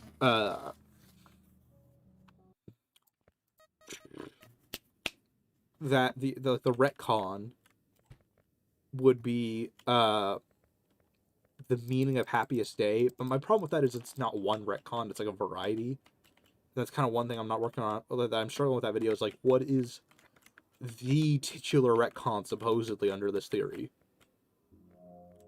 But like the idea is in FNAF 3 it's just Golden Freddy, the 5th missing kid, and then the idea of this video is like it changes to be about the bite victim, and then every game after that's like making that story actually make sense and be important and not just a random kid who takes over. Like the best version I've gotten so far is the bite victim's existence is the original retcon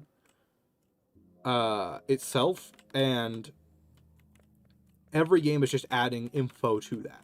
But there's some variants where like Bite Victim 5th is the original retcon, and then Cassidy's added back into the story to explain what the 5th missing kid was.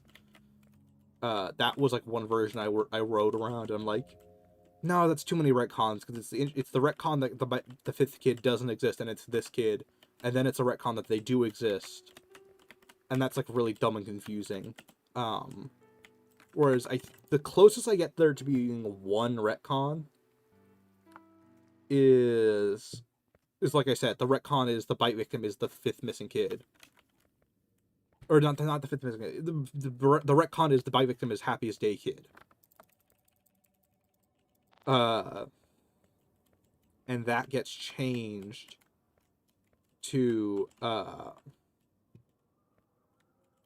that retcon gets changed around a little bit, where it's like it's still technically in play, like he's still the fucking happiest day kid, but that meaning is expanded upon and refined with each entry.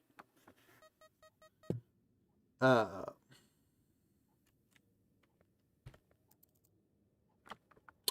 I can see an argument for something like the two keys represent Mike and William. I could also see it being like the two parents if we ever did that plotline, but we've done so little with Miss Afton that who fucking cares, honestly.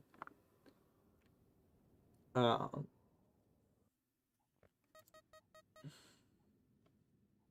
I don't like My Victim Fifth overall. It feels like such a weirdly unnecessary retcon if that was the thing. And I don't think it was like if it was a thing, it would have to be the retcon, you know?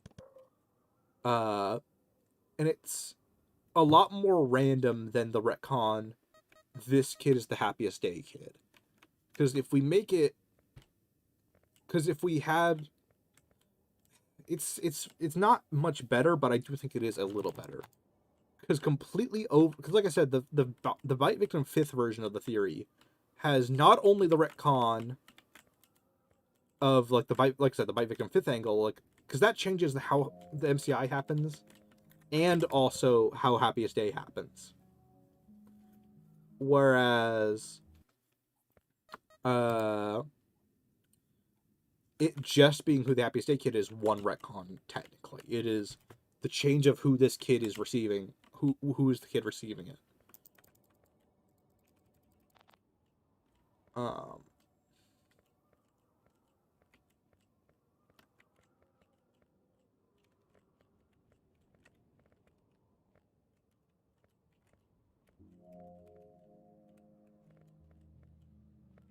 I should not be skipping around this much. There's like a weird kind of physics kerfuffle, for lack of a better term. Thank you, Mary, for the 10 Australian... I think that's so much.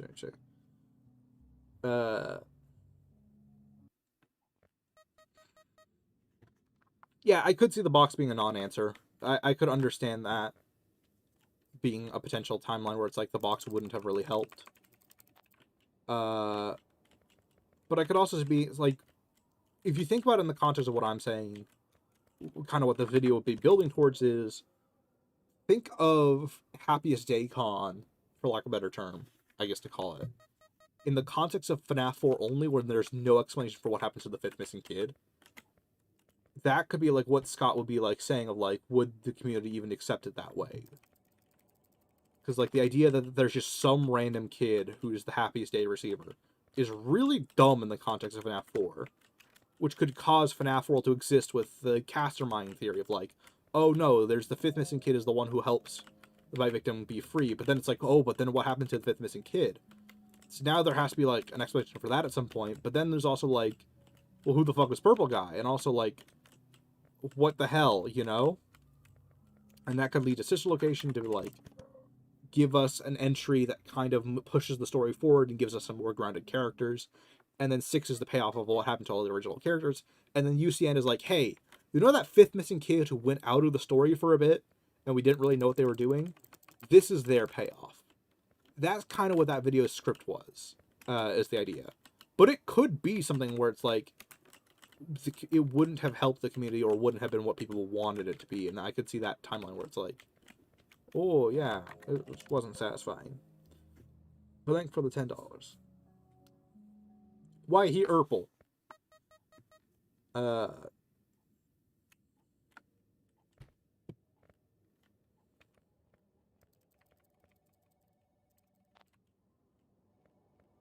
Okay, Chat Bear and Zangle, the two icons in the bottom left. Someone asked about them. Zangle is a character from FNAF World Halloween Edition, which was a troll game made before FNAF World actually came out. Zangle is just one of the enemies in it. I've kind of adopted them as one of my random Easter eggs throughout my channel. The original Zangle slide was just this bit of... I needed there to be something on screen.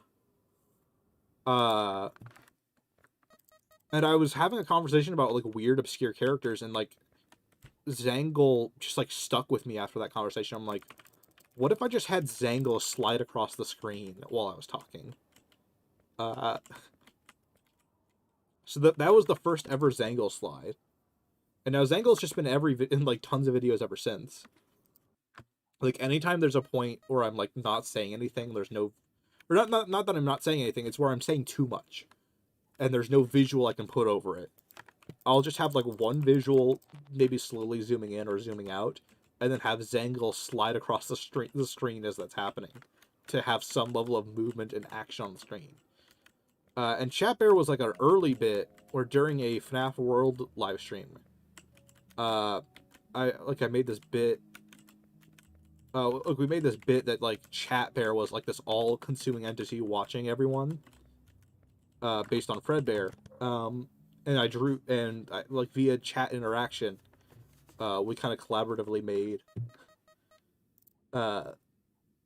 we kind of collaboratively made Chat Bear, who's just like this kind of weird, all-encompassing chimera of an entity who just floats into reality to consume and add to its biomass or whatever.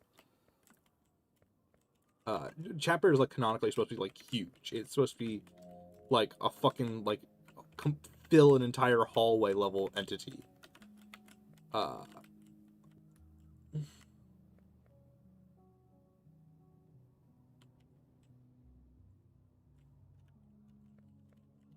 Yeah, that's there's also Screen Trap, but I never drew a canon design for Screen Trap, so though there's some great fan designs for it.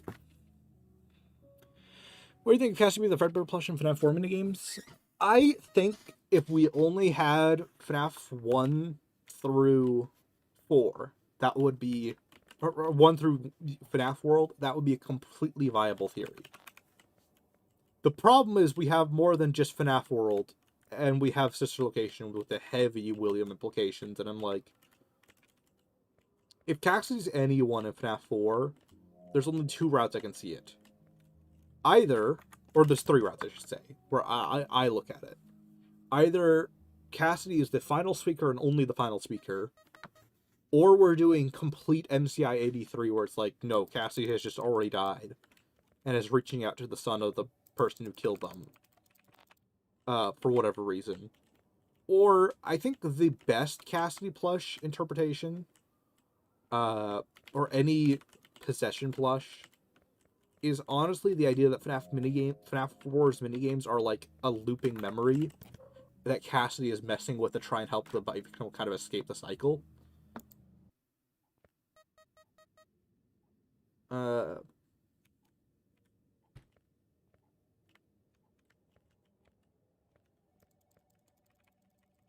think the MCI kid died last? I feel like it has to be Golden Freddy. It would be really weird at this point if it wasn't. If that makes sense, like, Golden Freddy's so absurdly iconic in that kind of context of being like this 5th outlier, that Golden Freddy not dying last would just be really weird. Even with Springlock Cassidy, like, that death is supposed to be slower, more brutal than the other ones. That's something I want to play into with Squawk Sources, with the idea of Springlock Cassidy of like,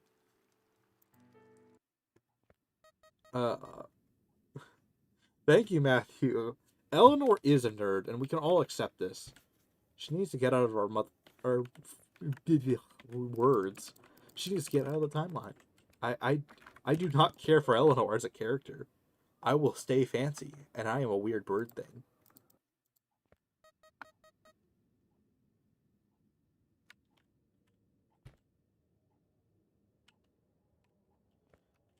Oh yeah, like, true Bite Victim First and true Cassidy plush, which are, like, when I say true, I mean, like, the idea that Cassidy is just the plush in the actual events of FNAF 4's minigames, and the idea of Bite Victim First, they really can't coexist.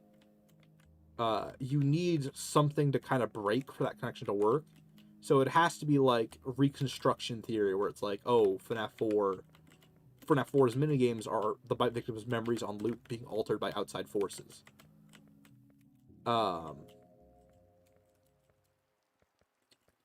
Like, those kind of work.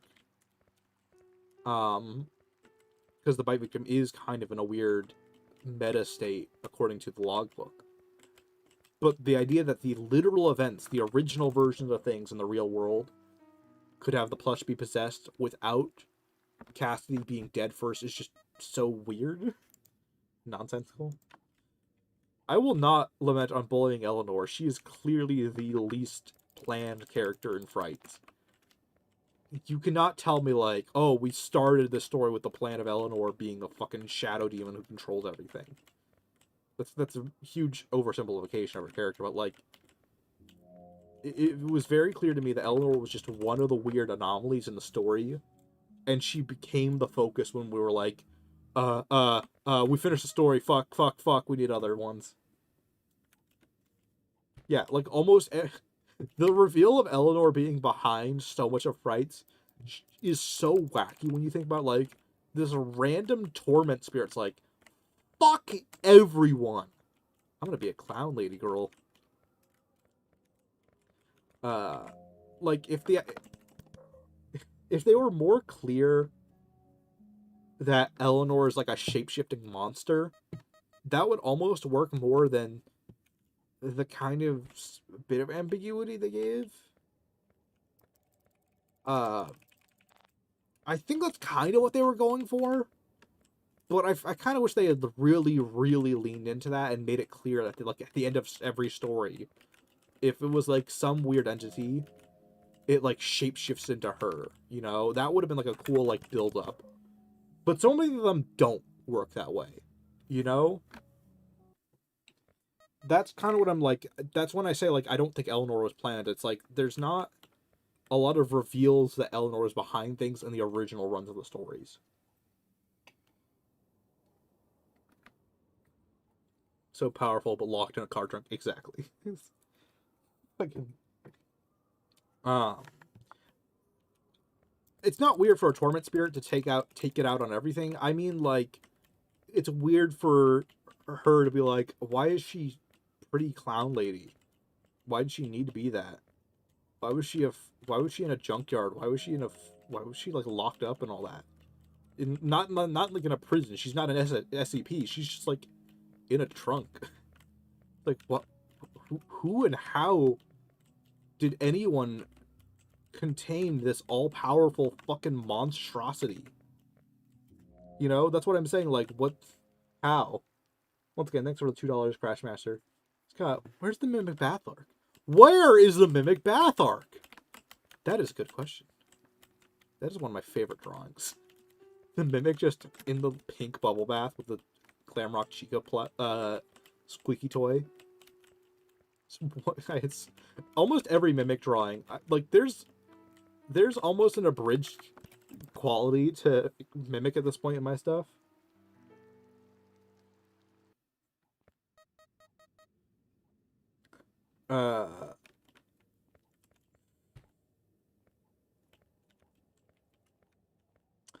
Once again, thanks for another 10 Australian dollars, Mary.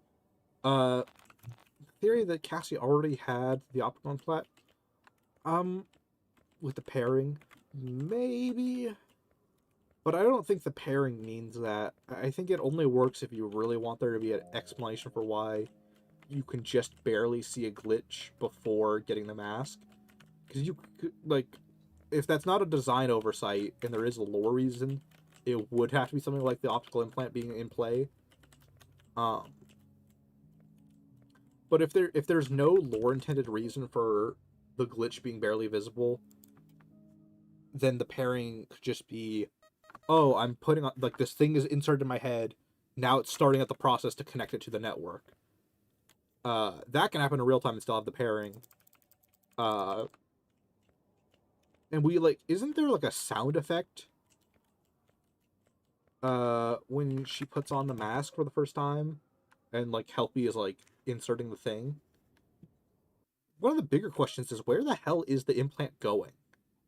Because the mask is on the front of your face, if you think about it. So we're assuming something in the mask is what inserting it, right? It would be weird if the mask inserted something on the back of your head when it's only attached to the front. But at the same time, it's like, does it bore through your skull or eye to insert something? Like, how does that work? Yeah, there is, like, a zap sound effect.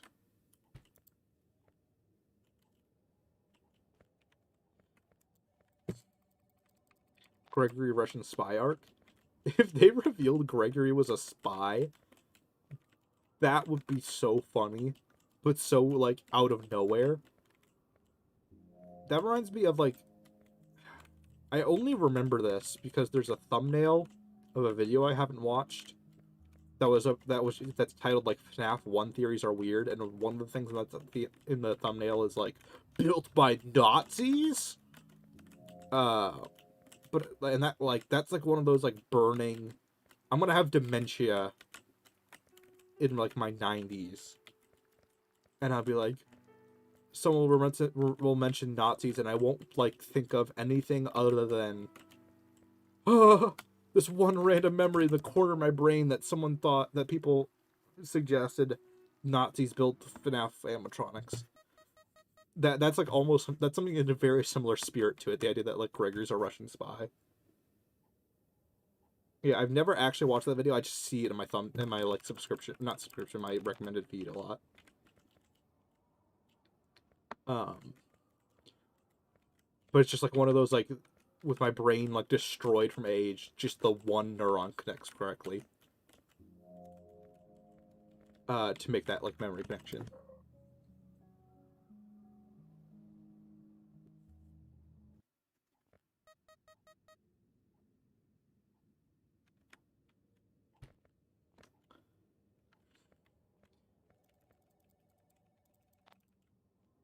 We all know that Glamrock Freddy was built by the Soviets. This is clearly established fact. I don't know why we're saying anything else.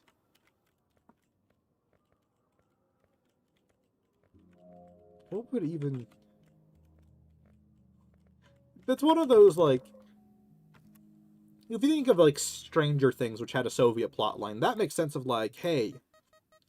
Especially since Stranger Things sets itself up as being connected to MK Ultra, the idea of having the Soviets in there weirdly makes sense, because that was, like, part of that whole story, like, part of the whole, like, psychedelic experiment line was, like, part of the Cold War. The idea of, what if we had a soldier who could stay in our base or bunker and kill people or mess with or learn information without ever leaving it?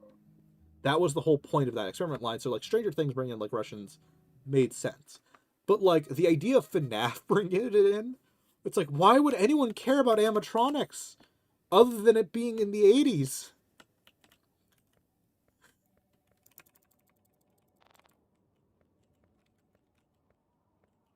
That idea is, like, straight. Like, I'm surprised that's not a Fright story.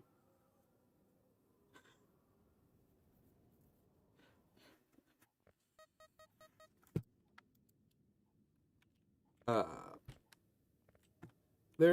I write a lot of stories.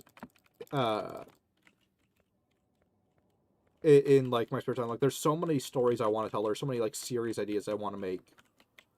And there's one of them where I'm like, how far is too far with this character's origin story? If that makes sense. And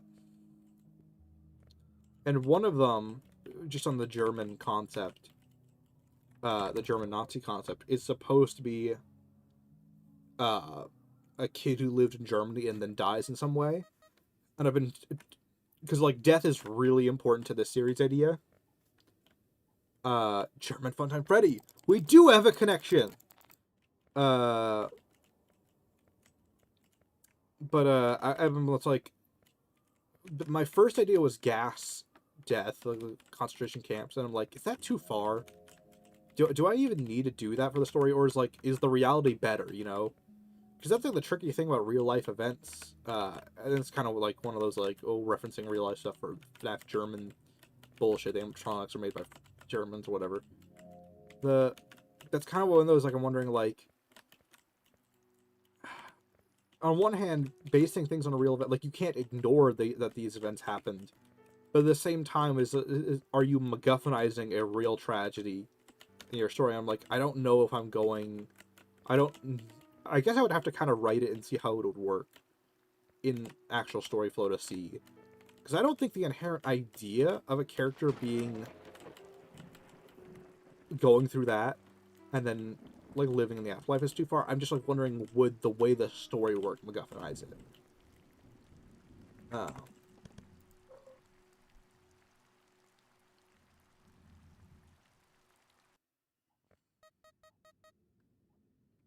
Why did Zango? Why did Scott turn into the Zango Godzilla movie script? That would be awesome.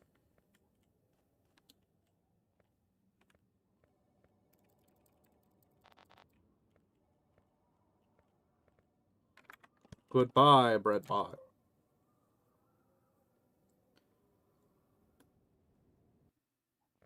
Oh yeah, it would be done with respect, I feel like.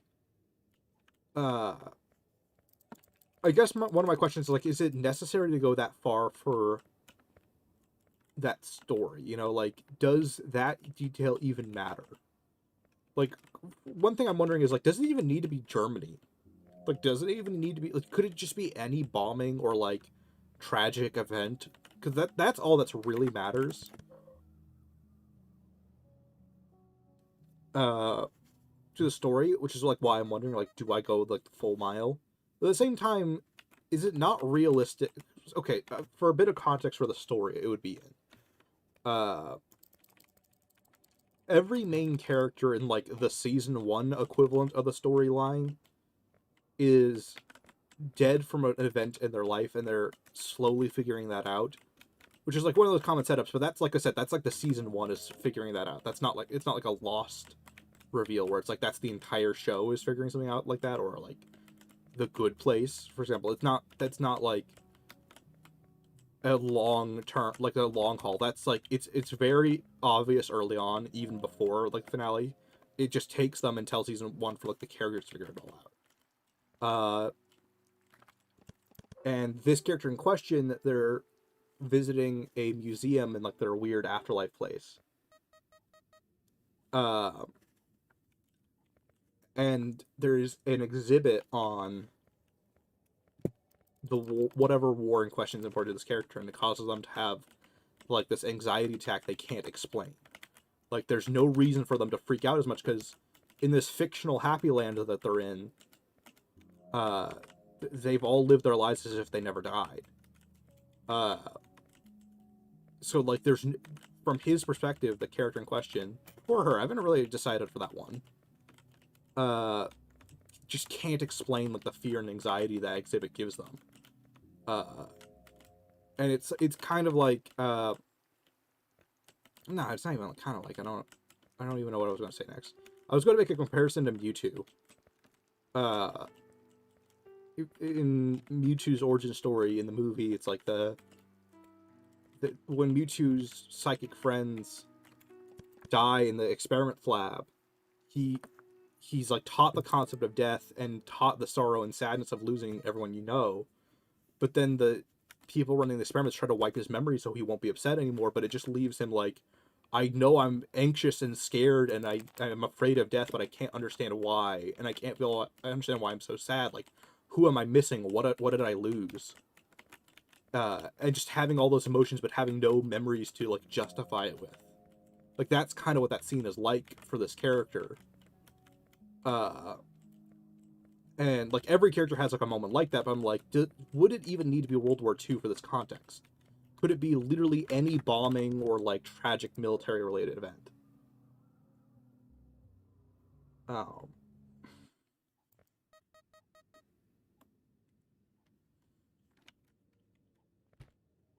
uh, Pascu. God, I'll look over to chat after saying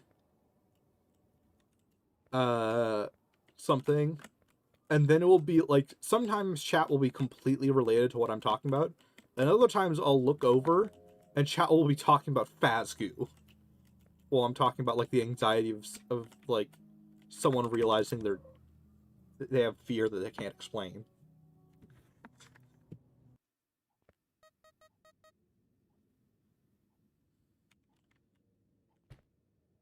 Does Fazbear Entertainment has an army? I don't know. Like I said, it probably could work out of World War II, but like, you know, at the same time, that is the lowest point in like humanity's history in many regards.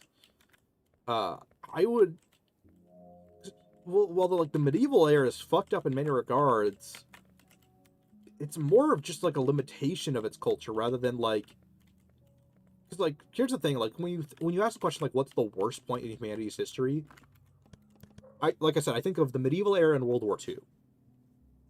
World War II is like more concentrated evil, if that makes sense. Like, fucking shocker of shockers, I think Hitler was a bad person, you know? And it's like the idea that someone like him had just so much power and could do so much with like with such little contest at first, and especially in, like, for his rise to power in Germany.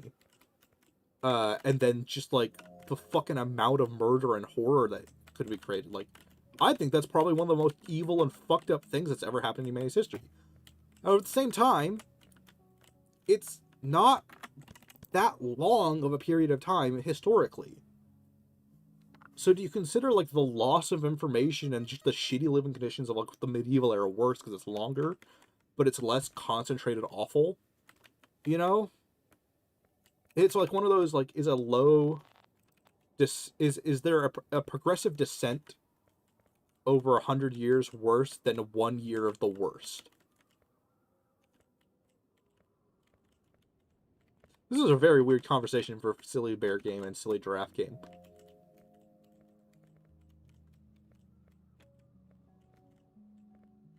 OSHA is defunct in FNAF's universe. It probably is.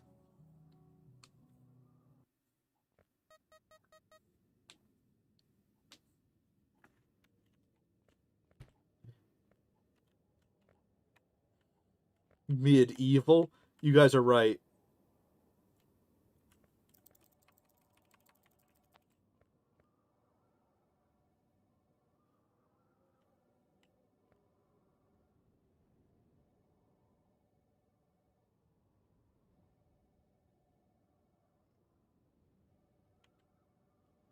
How long till silly bear explain how gods came into being? If FNAF did that, I kind of wouldn't be surprised.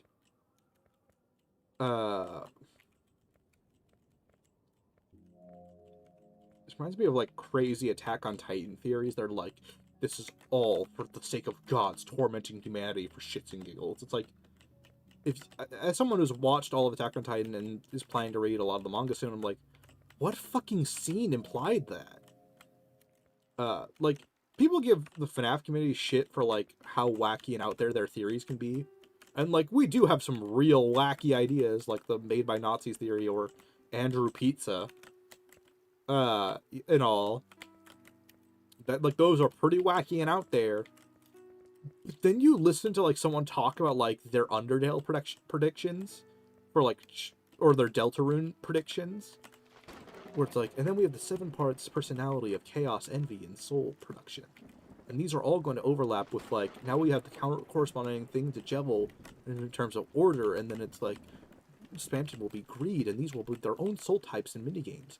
It's like, what the fuck are you talking about? It's like every community with big amounts of theorizing in it, or like continuous like discussion, has its own different layer of insanity and a different breed of it. It's kind of what's magical about like online internet discussions, like the ability for just be like, yeah, that makes sense if you're in the community, and then the ability to be like, what the hell? What does this have to do with anything? If you're not in the community, is like a magical constant. Oh yeah, Deltarune and Undertale theory. Like, people give shit for MatPat's theories around Undertale and Deltarune. Well, not less so Deltarune, more so Undertale. But like, fucking Christ, when I see what actual theories get made in that community, I'm like, you know, MatPat might not have been right per se, but oh my god.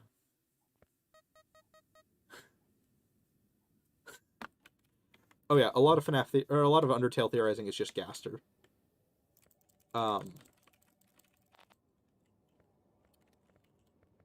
That is like 1 in 4, 1 in 2, half. I'm just gonna say half. Half of Undertale theories are about Gaster typically, or like trying to predict how Gaster will work in Deltarune if it's not directly about Gaster himself.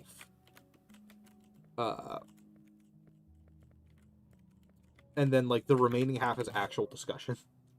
It'll be like, hey, do we think Carl was evil? And then it's like, well, there's more implications than that.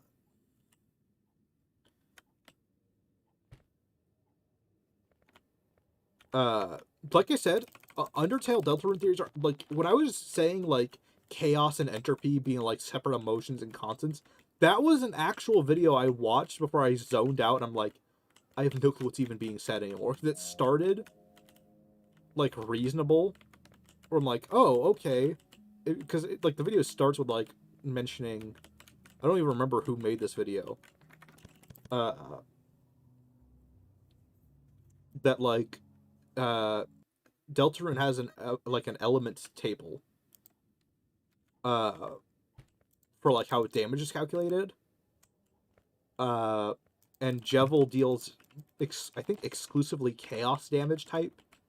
And Task Manager deals order damage. So it's like, are order and entropy separate elements and functions that can be applied to the entropy of the universe?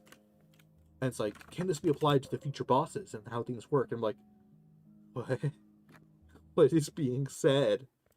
How does this predict anything? Uh,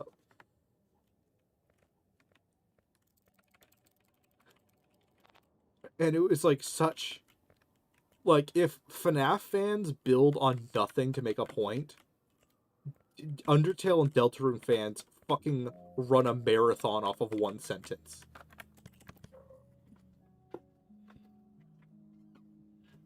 Uh, Gaster is beyond the mimic to FNAF. Gaster is the old man consequences of the Undertale universe. It's like, he barely appears, he has minimal dialogue related to explain what he is. Figure it out. I think I actually outright call him the Gaster of... I think I outright call Old Man Consequences the Gaster of the FNAF story in one of my scripts.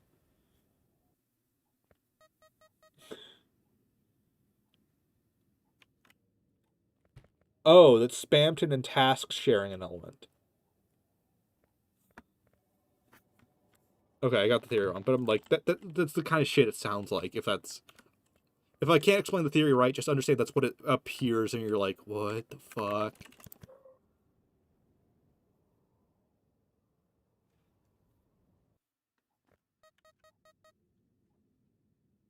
Gaster is desk guy.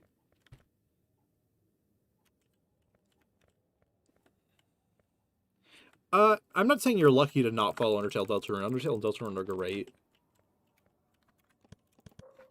Like, as games and experiences, the theorizing is just so deep and convoluted, because, like, here's the thing. The theorizing around Undertale is weird, because there's so many things that are just outright stated, but then, because Undertale is so reactive to the goddamn player, there are so many weird, obscure, like, one-instance dialogue lines, that people will, like, run with. Like, one of the best examples that's, like, it's simple if you kind of think about it, but also really complicated, is, like, there's a way to get, I don't even remember how, but by doing a series of, like, obscure, like, prompts and phone calls, you can get Papyrus to mention that in his fight, his special attack would have, like, blown you away or blasted you away. And the only thing related to the Skeleton Brothers that's, like, blasting would be the Gasser Blaster from Sansa's fight. So, like, that's that one single sentence where he says it would have, like, blasted you away or blown you away is the sole reason we can theorize that Papyrus' special attack is a Gasser Blaster. That's what I'm talking about when it's like several layers of obscurity and like weird random lines.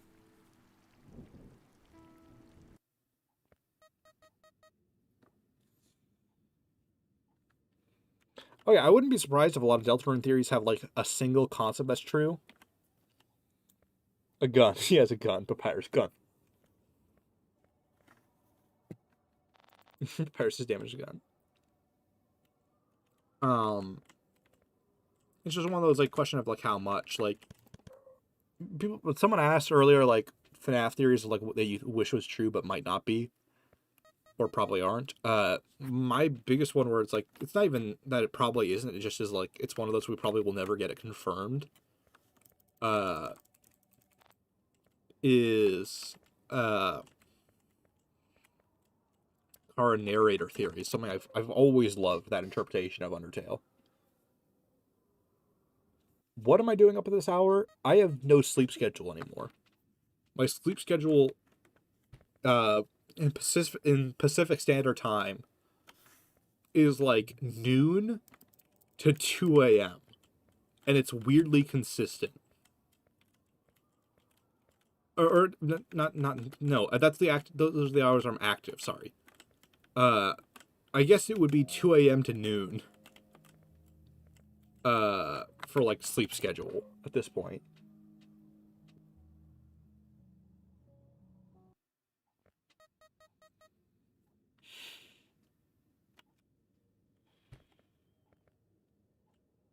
Kara narrator theory, if you don't know what it is a theory that Kara is the narrator of. So, I mean, obviously you have the Undertale narrator, right? Whenever you encounter, like, you smell whatever, bees, right? And it's like, it smells like flowers, or, that you can hear the air pouring through the air, or the true heroine is here, the whatever, like, that's, like, there's a narrator in Undertale, and the theory is that Kara is that character, because a lot of times the narrator will say something that's, like, really weird for Frisk if it was, like, the internal monologue of Frisk or an abstract entity. Because Kara will, or not Kara, the narrator will reference, like, specific books or literature. The narrator will say something like, you didn't understand that, or, like, oh, you didn't do that? Implying that was, like, the narrator's emotional response to something and not yours. There's the fact that Kara literally takes over narration in the genocide route, proving it's possible. You smell whatever bees. You can't tell me it doesn't sound like an Undertale line. It borders on canon. It's technically not confirmed, but it's so fucking likely that it might as well be, because it's like so many of the narrator's quirks can be explained by them being a tangible entity. Particularly, like, one of the first times it happens is the fact that our player character can understand Frogget, but Frogget can't understand us, is, like, one of the most interesting examples of it. Because the narrator says, like, Frogget doesn't understand what you did, but it, like, reacts anyway. But we can understand Frogget. You know? It's almost like Frisk...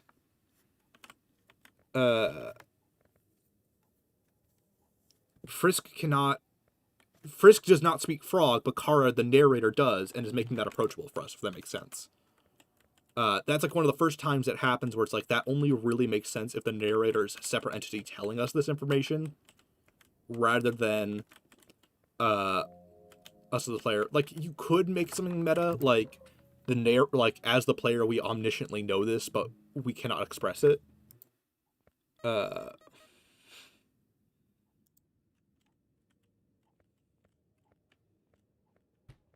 Oh yeah, Cassie's original model wasn't meant to be seen.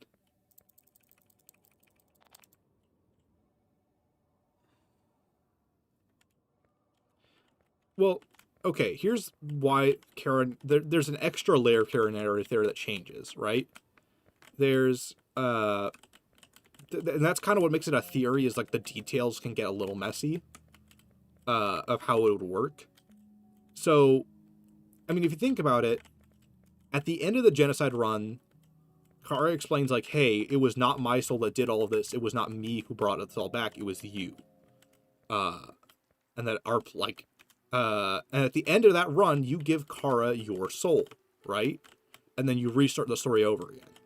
Now Kara has your soul, and that's the evil fucking crazy genocide one, and your evil fucking crazy genocide one is what wakes them up and they are bound to. So, in theory, the more apathetic and cruel you will become, the narrator, as bound to you, would react to that regardless. That is the kind of explanation of Kara's narration changing depending on actions. But it is kind of one of those screwier details where you have to, like, make that initial assumption.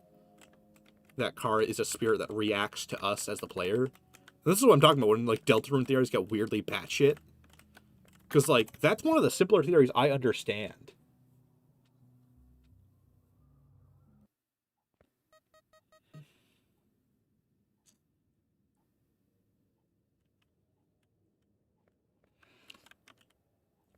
Well, yeah, the Undertale.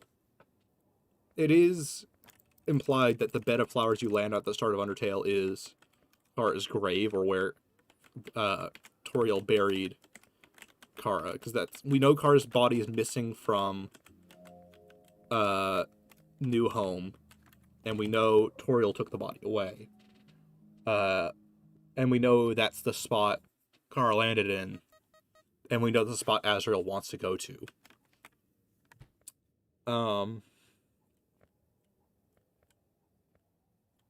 Undertale's the best AU.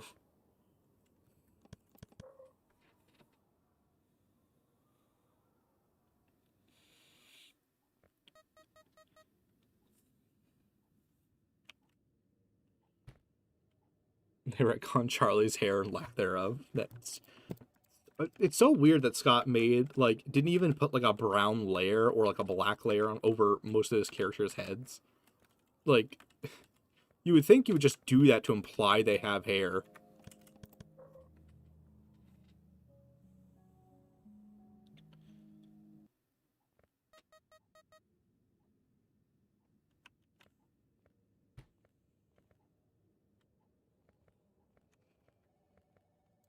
No, I'm not going to pretend cardinary theory is perfect. That's why it's a theory and not just confirmed fact. It just is a theory that explains so many behaviors of the narrator.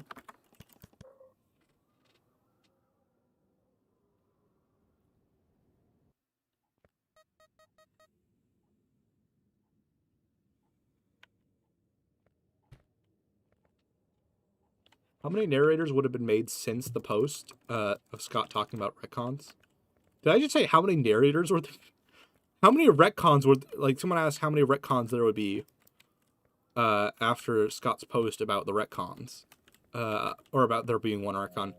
I mean, one is Charlie's gender. That is an objective retcon, very clearly, like point blank and obvious. I'm not sure from there, honestly. Other than Charlie's gender, I can't think of one where I'm like, that's just the retcon. If Stitchline Games is true, then there's a ton of retcons. But otherwise, there isn't. Oh, I never finished the thought process I had. With Frights. This is a video idea I've toyed with, which is the idea that Frights built its own timeline and version of the main game events.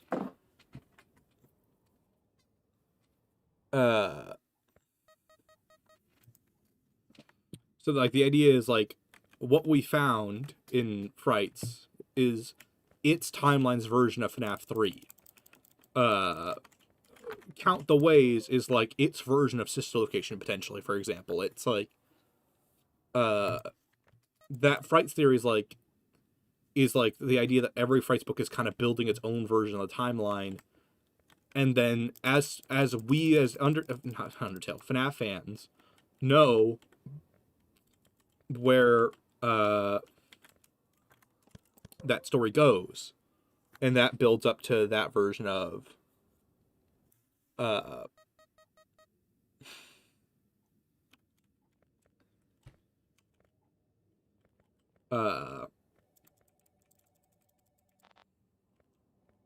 and that's like the time, and that'd be like the hypothetical timeline of like its own version of that. But it's like, it's one of those, like, would I even make that?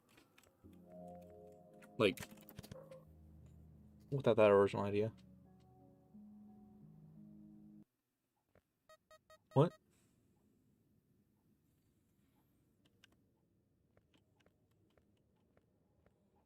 You can't jump. Jumping does not work before you get the shoes. In the lore of Giraffe Town, Giraffe is incapable of jumping because he is too slippery and has no traction on the ground. When he gets the clown shoes by meeting Tunnels the time-traveling clown, he gains the ability to have traction on the ground and now jump like a normal person. rather than sliding around at Mach 12. You cannot jump through anything before you get the shoes.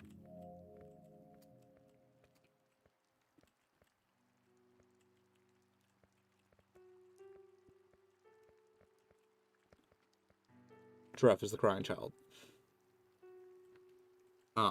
Hence, you cannot jump through any dialogue or trigger. You can do faux jumps because of Giraffe's falling animation making him flat.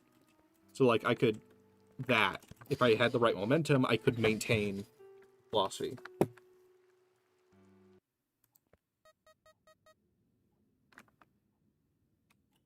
I can see William disliking Foxy in particular. I'm not sure about Chica. I don't know what he would have against Chica, unless, like, the theory that she was not an original animatronic ended up being true. That's the only timeline where Afton hating Chica makes sense. And it's a theory that is barely any... I don't even know what the fucking proof is at this point. It's not a thing in the novels, it's not a thing in the movie, it's not a thing in Frights. The only time it's ever implied in Frights is, like, one mention of a weird bird thing. And it's not even, like, stated to be Chica. It just is a weird bird. And it's like, fucking, it could be any animal. You know. Hell, the FNAF cookbook is against it, weirdly enough. That is, like, the only piece of lore in the FNAF cookbook is Chica was part of the original crew in 1983. It just, like, randomly says that in one spot. Which, like, if there was any point where Scott was trying to contradict, like, what someone was saying, it felt like there. Weird fancy bird? Not quite a fancy bird. It was just a weird bird. Yeah, it's one of those, like, Matt Pat's word is just valued weirdly. Sky Squawks isn't, like... I think, actually, the exact descriptor it has is weird bird. Let me check that, actually. Let me pull up that story, see if we can find it. So I'm curious, like, am I placeboing in weird bird? It's Puppet Carver. Bring me to Puppet Carver.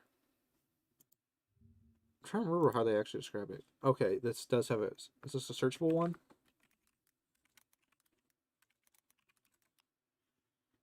Weird echo. Hey, it does specifically say weird bird thing. That's funny.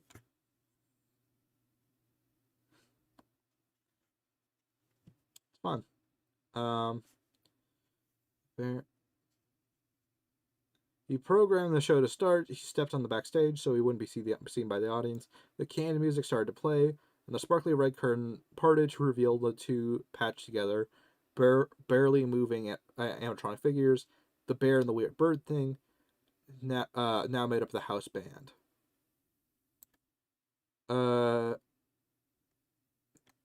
Did they ever say pig?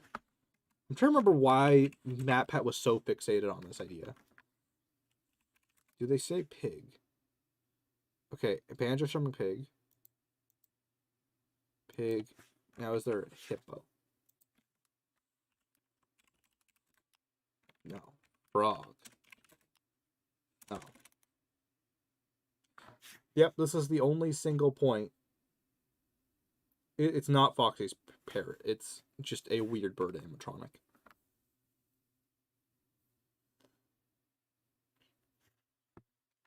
I'm now canonical to FNAF. I guess it's the banjo strumming pig and bear that get Matt Pat's gears turning. Yeah, I don't know why people think it has to do with lore. Really? I think Matt Pat just saw banjo strumming pig and like, pitch pack, mediocre melody. Must be about mediocre melodies. There's a bird. Only bird we know of is Chica, therefore this is about Chica's origin.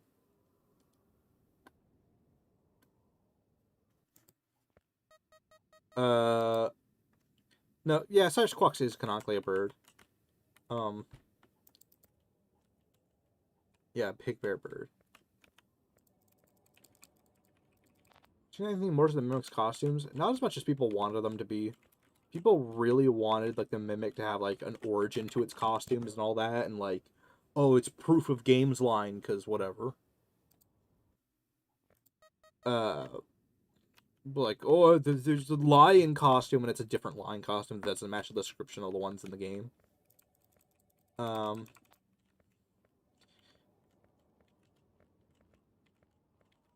It's it.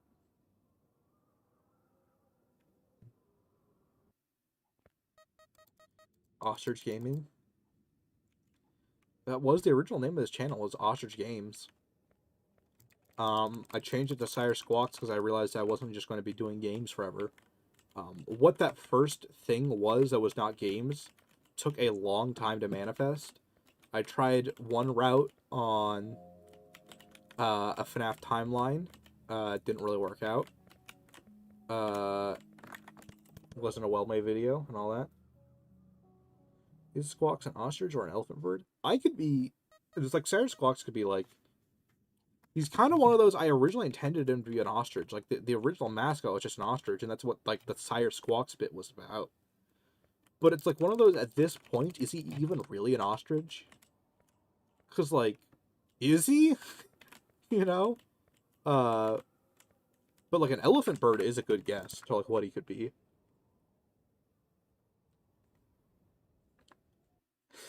Weird bird thing does make it questionable whether or not it's a bird. That is kind of part of, like, the bit is, like, the idea that not even I know what my own character is kind of part of the joke. So when do I win at this game? I could actually win at any point. I'm just being a bit of a perfectionist and just trying to do the muscle memory. This is one of those games where,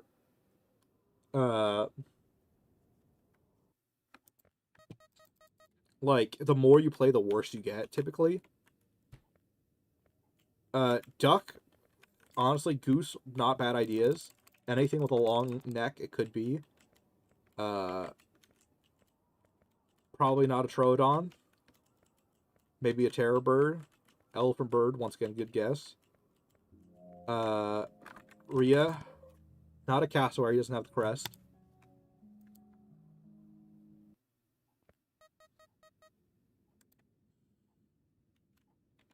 Where's Giraffe MCI? I'll have to work on that. I'm gonna have to call some theory Giraffe MCI and never explain why it's called that.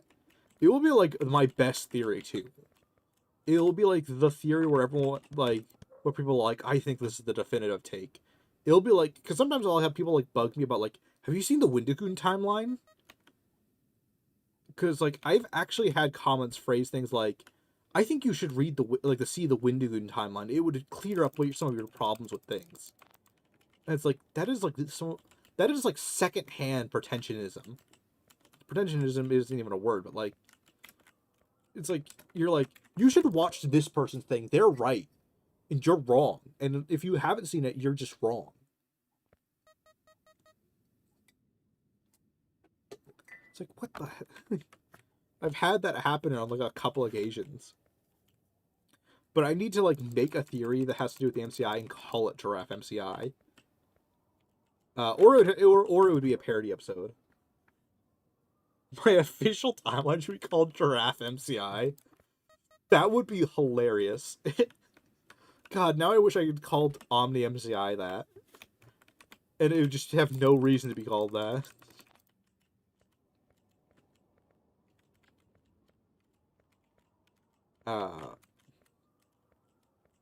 I've thought about like what other Digimon like word puns I can do, because I've already done Omnimon. Because Omni MCI, not only does Omni mean all, like there is genuine wordplay to it, but it is another Omnimon joke. Much like Molten MCI Alter S is a Digimon joke. In Digimon, Omnimon is like the big fusion Digimon of the original story series. Or he's technically of an OVA, but who cares? He's a big boy. He's in the West. He was like the big climax of the movie, which was actually 3 OVAs stitched together. But whatever.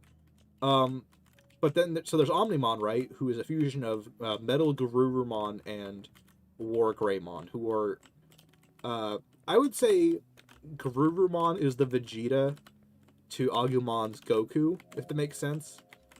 Granted, Gabumon is a silly boy, and Garurumon is too. Not at all personality like Vegeta. I just mean like story wise, like importance wise, and like how Bandai treats them wise. They are the Vegeta and Goku of Digimon. And Vmon is the fucking Gohan, I guess, by that comparison. There already has been a goddamn JoJo. Or another. I just read a JoJo reference. I don't know. I'd like my references to actually make sense without context. Sometimes. Atlantic secrets that are yet to be discovered? I don't know. Maybe.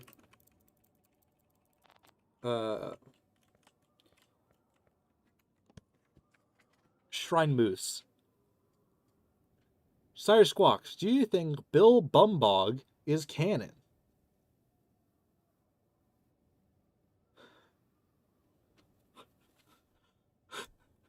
What does that mean? If Giraffe Town had a Petscop-like second layer, that would be awesome. Oh, anyway, to finish my Omnimon explanation. So yeah, Omnimon is made of War Greymon, who creates a sword in Omnimon's design, and Metal Greymon makes like a blaster. I think it's called the Supreme Cannon. Maybe at least in the English version. I know there's a card called Supreme Cannon that's Omnimon's blaster. But then there's Omnimon Alter S. And Alter S swaps who creates the blaster and who creates the sword in Omnimon's design. And he's made a Blitz Greymon who has 2 cannons for arms, and Kreskaruvumon who has like a giant Warglaive for a weapon, or like a spear. So in that fusion, Garurumon makes a sword and Greymon makes the blaster.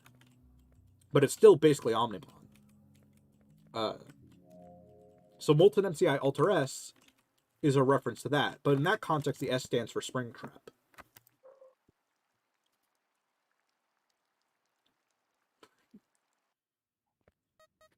Who the fuck is Bill Bumbog?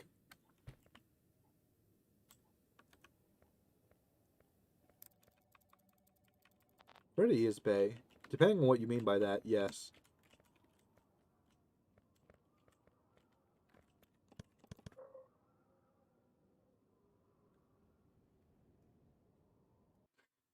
I feel like I'm aging a year for every second.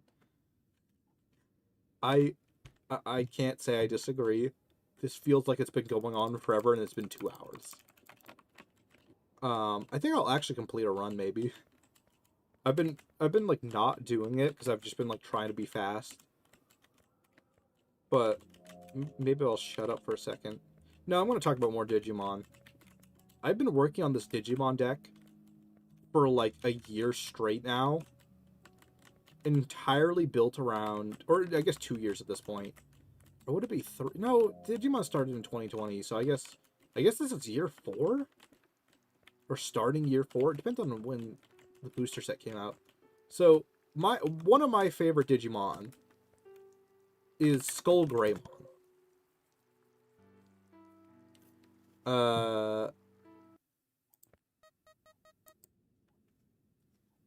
So Skull Greymon is like a skeletal monster version of Greymon.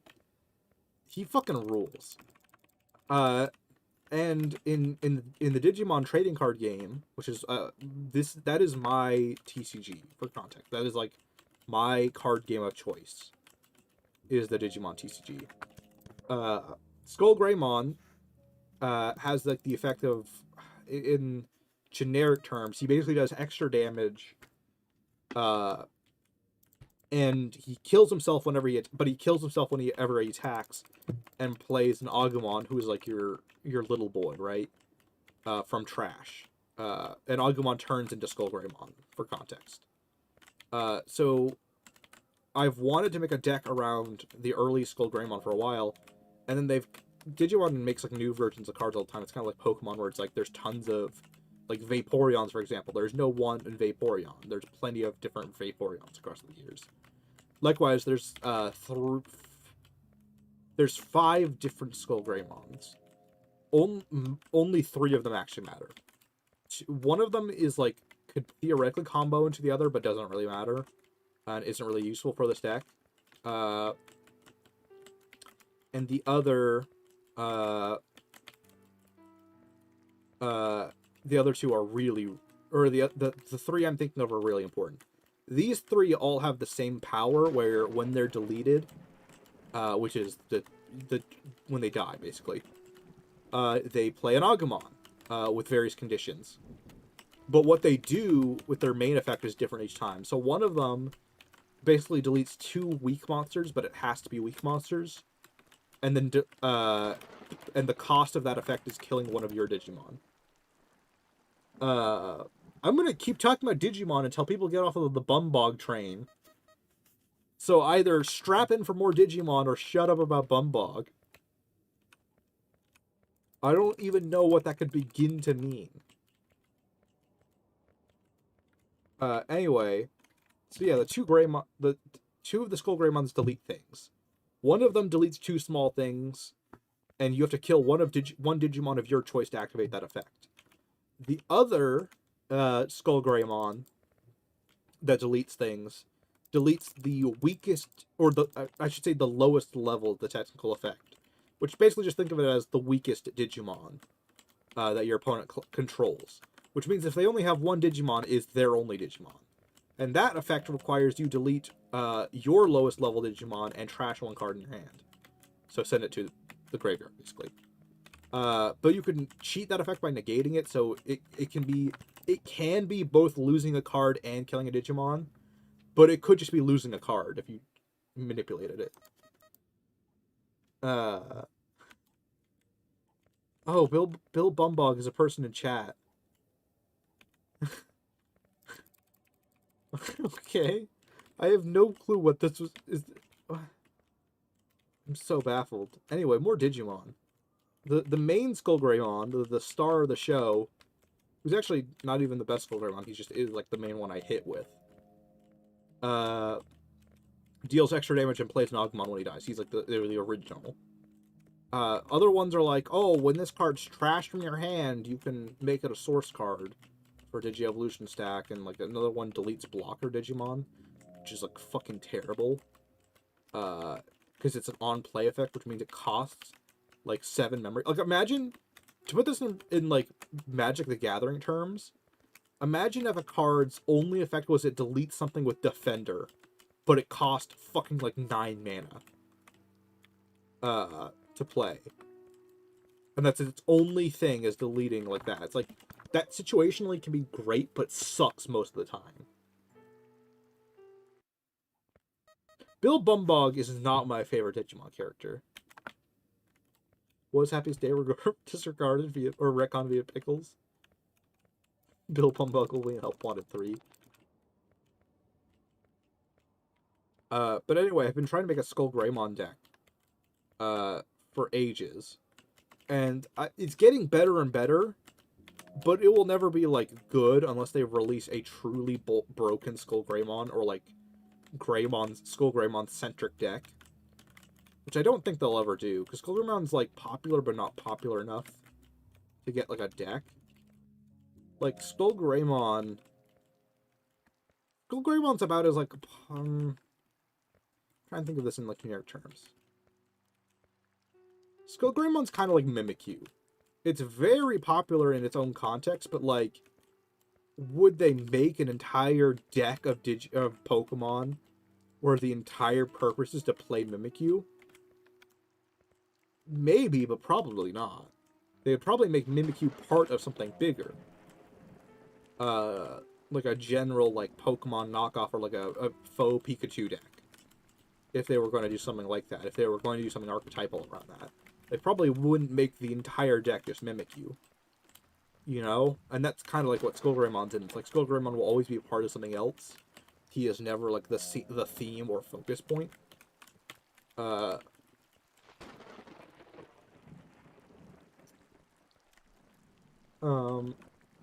The other deck I've been working on that's actually really cool. It's been doing some really fun shit lately. When I'm testing it online, uh, uh, this has been entire muscle memory. I've not been thinking about draft count at all, by the way. I've been, like, there's been no thought into that. It's been, like, every single input you've seen has been Ultra Instinct all the way. I've been so engrossed into talking about fucking Digimon.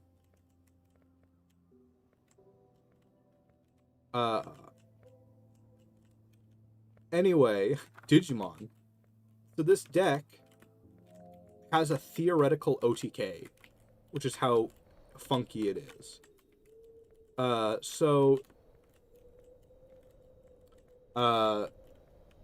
Digimon OTKs are not that common, by the way.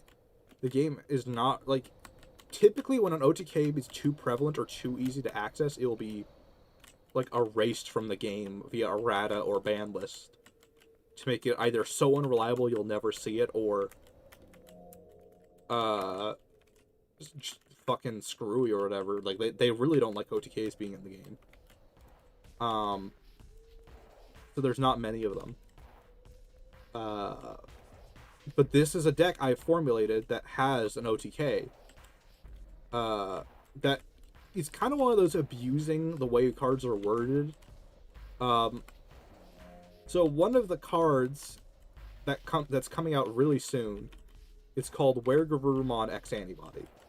And his ability basically is that you can, I think trash a card in your hand is the cost, but you do that, you pay the cost to unsuspend a Garurumon. And then there's a Where Garurumon who allows you to delete another Digimon in play. I got the clown shoes.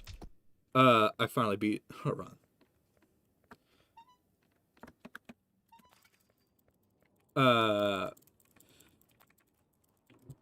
There's a Where Garurumon who allows you to delete another Digimon in play to unsuspend a Garurumon. So unsuspend is untap, by the way. So, and you need to tap to attack. Yeah, I did beat a thing. A FNAF TCG would be fun. I should make a video on that. I should think of a FNAF TCG.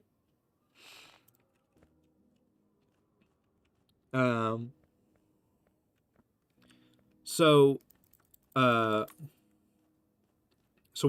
one Where Garurumon untaps, the other Where Garurumon untaps. So that's already, and then there's the original tap itself. Wait, I forgot that one's a fake. I just gotta die and go back. Glad this isn't a speedrun.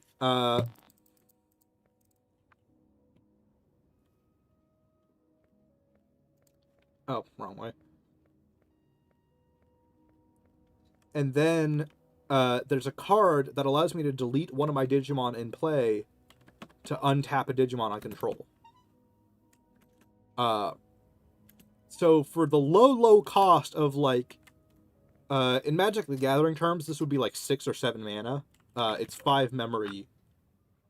Or it's 6 memory in Digimon. Draft on TCG. I'll talk about a FNAF TCG probably after I'm done with my Digimon rant. So once again, it needs to have Garurumon in its name, though, for this trick to work. And also, when you Digivolve into Where Garurumon X for the first time, it unsuspends the Digimon separate from its main effect.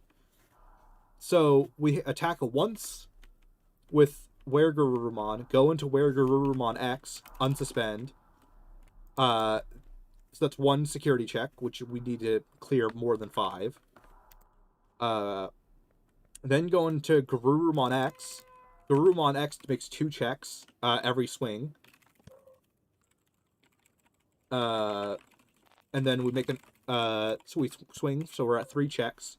Then unsuspend with Where Garuru X is actual inherited effect. Swing again for 5 checks. and then swing a third time with Wergurumon normal effect. Because Kresgarumon, the final form I'm going into, has the ability to play level 3 Digimon from trash. So I just do that. I just play one so I can delete it with Wergurumon and unsuspend. I can swing again, and then I can just play another Digimon from trash as long as I have Digi-Evolution cards. And then I can use the unsuspend effect from the cards to swing again. Tons of swings. Anyway, Digimon TCG idea. Or not Digimon, FNAF. I think TCGs are best when there's like a flavor or like a vibe to them. So I think, I mean, typically you can't have more than 3 threats in FNAF at a time. Like actively able to kill you in a given moment, right? Like, think about it. FNAF 1, you only can have the 2 hallways. FNAF 2, you can only have the 3 avenues and then the puppet, but that's like, puppet's kind of an extra win condition if you think about it. The puppet is going to be Final Countdown, by the way. I can guarantee you in a FNAF TCG, the puppet is, there's a card in Yu-Gi-Oh! Called Final Countdown. And it makes it so, like, after, like, it's either 10 or 20 turns have passed, you win the game if you've played Final Countdown. So the puppet would probably be like that, where it's like, if you have the puppet in play,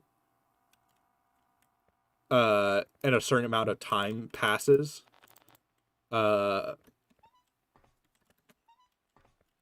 I know what it would be. To mimic the music box, it would be like a once per turn, pay like 1 energy, because it would have to be power, would have to be your energy system.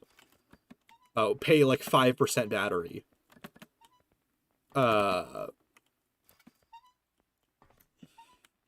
Otherwise, a counter builds up on the puppet, and for every counter that builds up,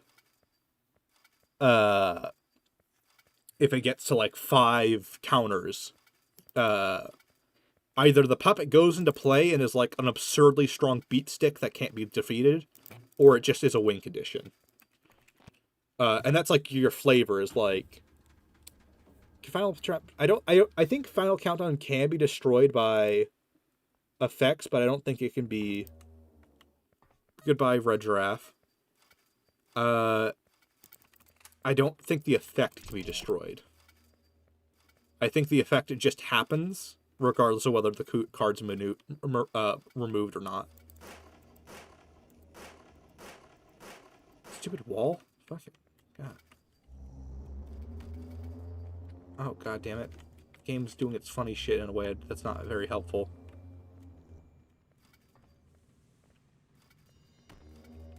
Thank you.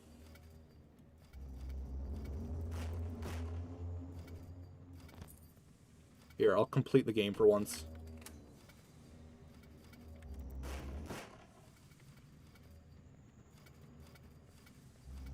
Oh, you're not going to be convenient for me, are you? You're going to make me die.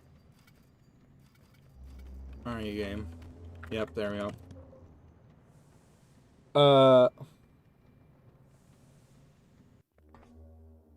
No, I think the 2 conditions, I think the only condition would be jump scare, and the power outage equivalent would be decking out. That is like canonically like you running out of options or like running out of things to do. And then I think your spell card equivalent would be the FNAF world moves. And then every character would just be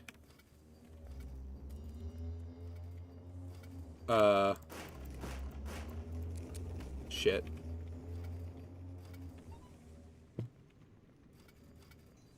Okay, let me grab this stupid key and then zoink around a bit. So yeah, decking out would be like your power outage equivalent.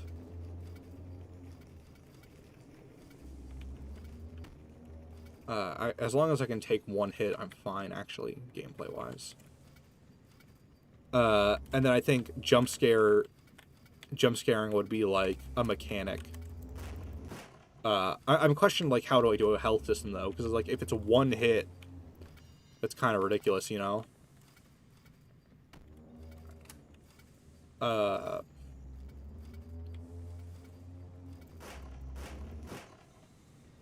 By the way, we've officially just beaten a section that Matt Pat could not beat in this game.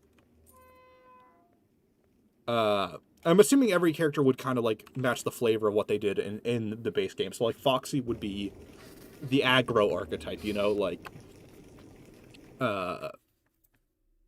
Foxy's all about just fucking bum rushing the opponent, just fucking catching them off guard.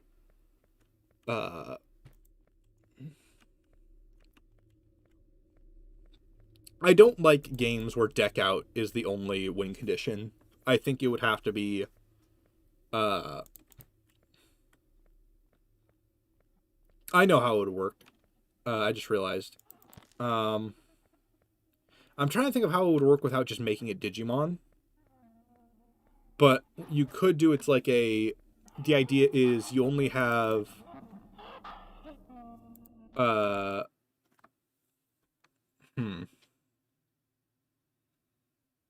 was going to say, like, you use up your ability to close a door or whatever. Or another idea I just thought of is, because you think about it, how FNAF actually kills you is it forces a checkmate scenario where you have to devote resources in a way that two things kill you, basically. Like, oh, I'm using up all my power to stop the animatronics, that means power runs out and Freddy kills me. Right? Don't worry about it. Don't worry about what's going on in Draft Town. I've gone in clown shoes. I'm about to light these roses on fire. It is kind of an indie horror parody. Or maybe it's not. Samer seems to be a bit of a weird person, so I don't know.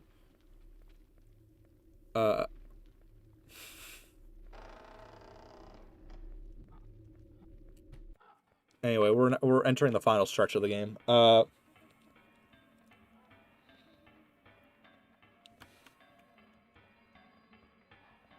Yeah, don't worry about what's going on in Draft Town. It's just Draft Town.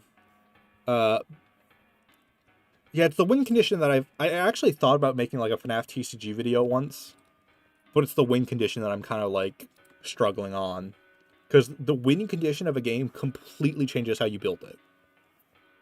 In Digimon, you at the start of the game you lay down 5 cards to the side as your security stack. And every time you attack, if your opponent does not have a blocking Digimon,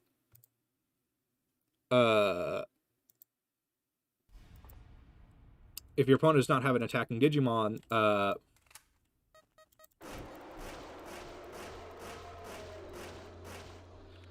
don't worry about the Sun Eater. He's perfectly fine and normal, and you should not be scared of him. Anyway, so like in Digimon, every time you attack, you check a security card, and your opponent flips it over, and it does its effects, or maybe it just dies. If it's a Digimon, then whatever check the security card, it's almost always a Digimon. Only one card would not be a Digimon that's Marcus Damon, and whatever, it doesn't matter.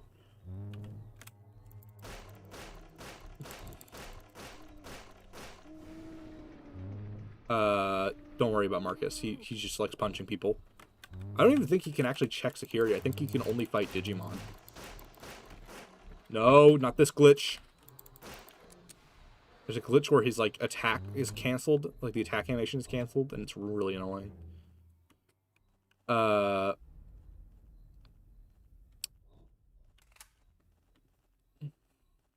are you, buddy? There you are. I can hear you.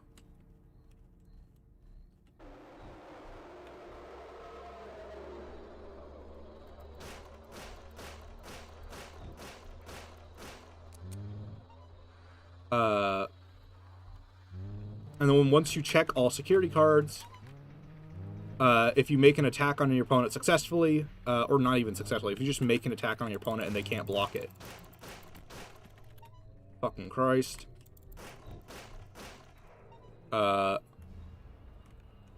God, now I have to do this no-hit? That's not going to be easy. He is not an easy no-hit boss. Even as the world's best Draft Town player, that's not an easy task to achieve. That's like the win condition of Digimon, right? And in Magic the Gathering, you have health, right? And you have to wear down all the health.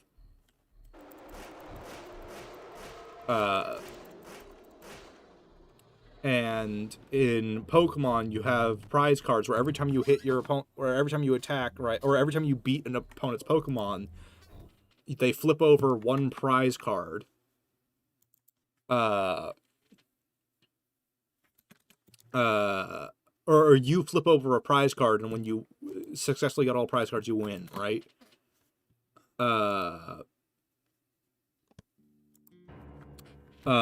But like FNAF needs that counterpart mechanic, where it's like, what is the win condition by default?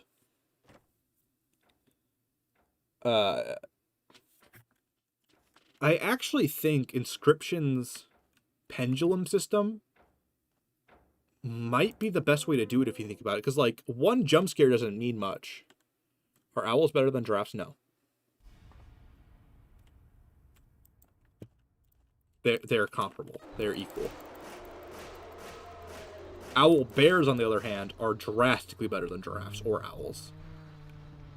This is scientifically proven. Actually, no, yeah, fucking Inscription's pendulum health system totally worked for FNAF's narrative of like I said, the two things have to fuck you up. It's, oh, I can't wind up the music box while dealing with Foxy in the hall. Oh, Bonnie and Chica have drained my power. So I can't. So now I run out of power, so Freddy can kill me.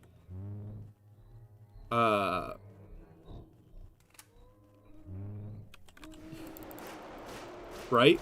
So if it's like Inscription's health system where it's a pendulum, right? Where it's like, let's say we're at 0 health. Right? Now let's say I swing for 3 damage. Now they're at -3 health, or like 3 towards their side. And if I hit them for 2 for the remaining amount, they lose. But let's say they're at 4 health and they hit me for 5, I don't lose. It goes to 1 negative health on my side. That works great.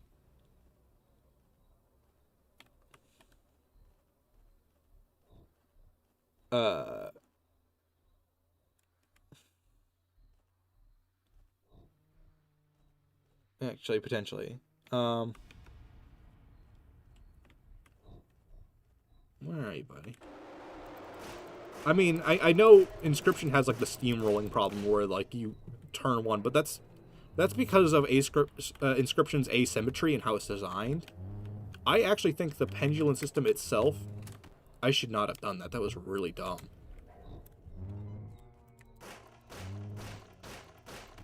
Whatever. Restart the fight.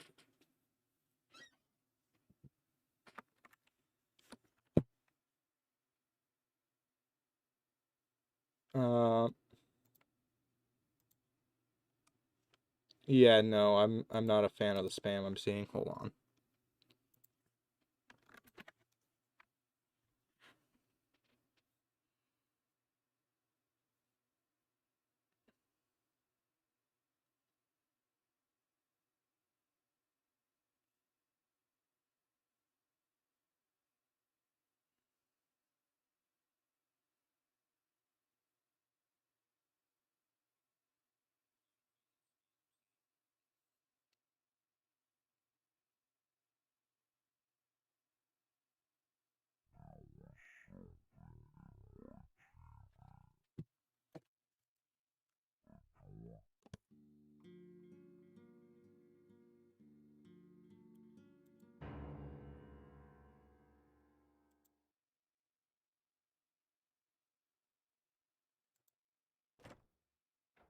Why are you being judged by a lot of drafts? Why aren't you being judged by a lot of drafts?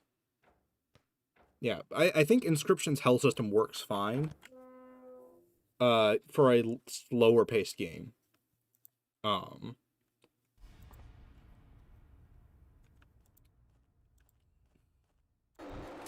And we all know that FNAF has enough variants of each character where you could technically make every given character an archetype. Like, think about how many Foxies there are alone. I could easily see like a Foxy themed deck where you're like, especially if you're allowed multiples of each card. Like, if it's a 40 or 50 card deck, which is pretty standard for most ECGs.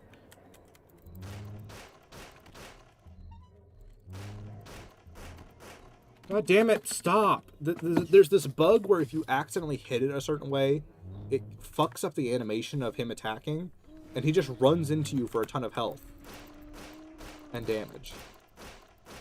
Now I gotta do this pseudo no-hit. Which just means being very safe and boring. So I think if we pace out the theoretical TCG very slowly, the inscription style health wouldn't be a problem, and it encourages like that definitive like win cycle. That sort of like checkmate sense of like you're surrounded, you have to take the loss. That FNAF is kind of built on.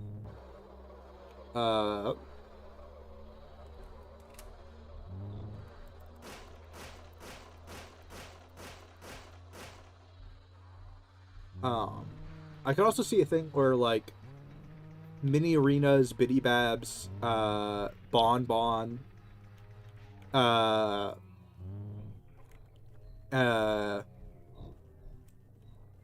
other cards are counted as like the token deck mechanics, if that makes sense. Like, oh, create a Bon Bon token who does not go in any like the unique value of Bon Bon, for example, would be that he is like a free summonable card once per turn for like an extra hit.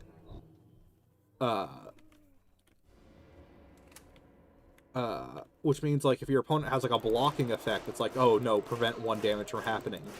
You can feint out that block with Bon Bon and then attack with Funtime Freddy for like actual big damage. So, or like mini arenas, like Ballora just keeps creating mini arenas who can't deal damage, but are blockers, for example. Who prevent damage from incoming and make your life harder.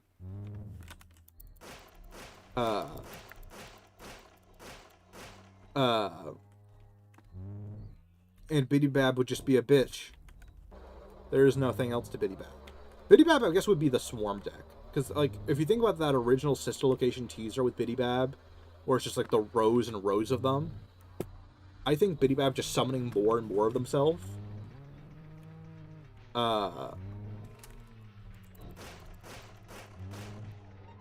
Sounds about right.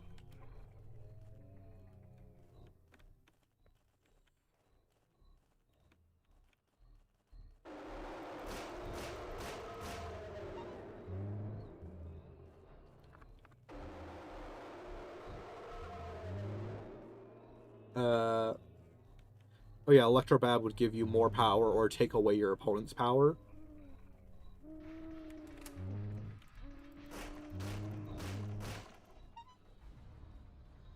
Stop it, frick. Oh, I won? What the fuck? Ballora could be a sprinter. Maybe?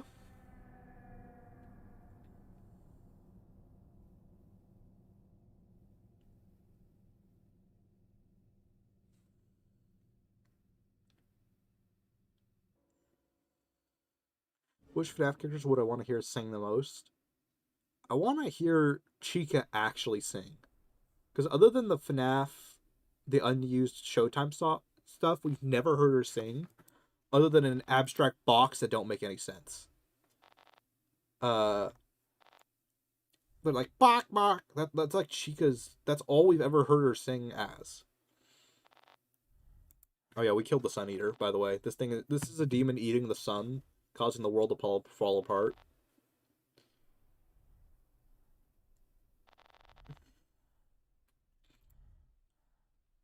I think Afton would be, Afton's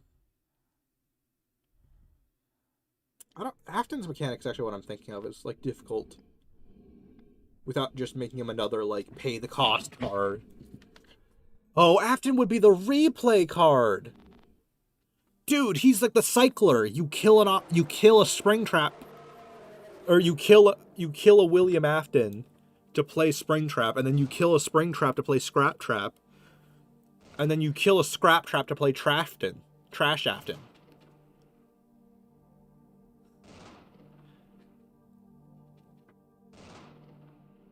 That's so obvious, like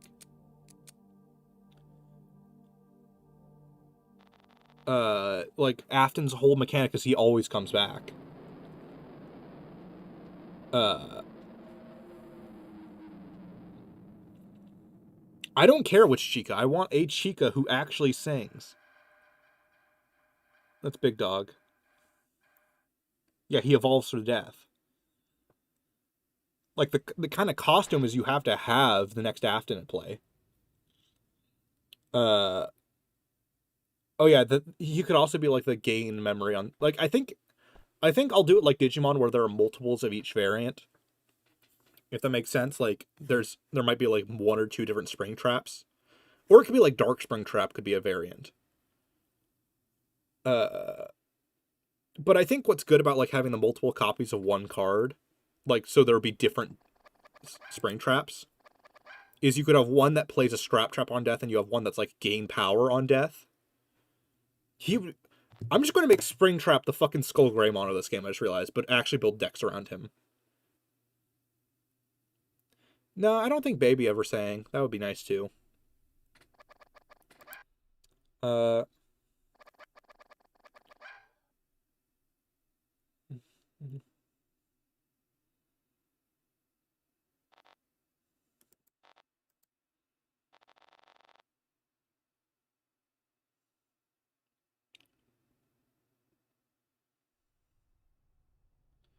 This was a FNAF stream. Don't worry about what's going on in the background.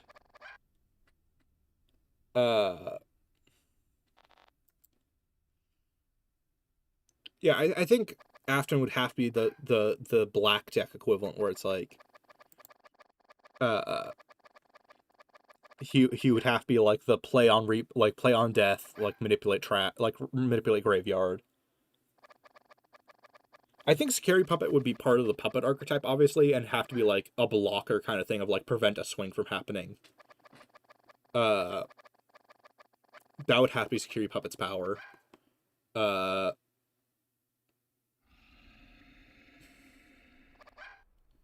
Mixus, I think. Okay, so a lot of times in TCGs they have attributes for different archetypes. So like there's fire type, for example, in Pokemon. There's vaccine is a type in Digimon, and there's virus as the reverse of it. Or there's like attributes like that. So I think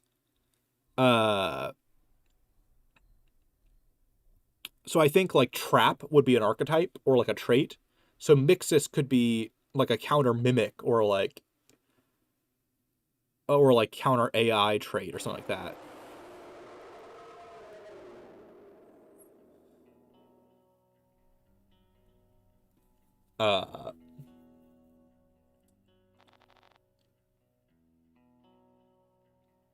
I think the Glam Rocks would also be one of those they change on on death. Like when Roxy would be destroyed by battle, play a Shattered Roxy. I know Oof Troop has an argument that the entity is not Mixus. I heavily disagree. Oh yeah, Roxy probably would be like a X-ray mechanic. Or yeah, like anomaly type would be an example. It would probably be the animal of the character. Would be one attribute, and then there would be a secondary, more abstract one.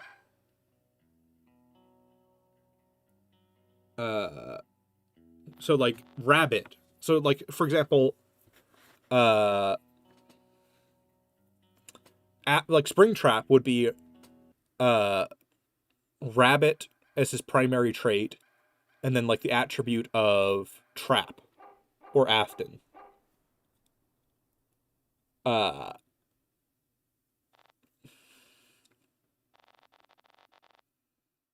and uh, and like Bonnie would be rabbit, spirit, or like rabbit animatronic or something like that, or like rabbit classic or something like that.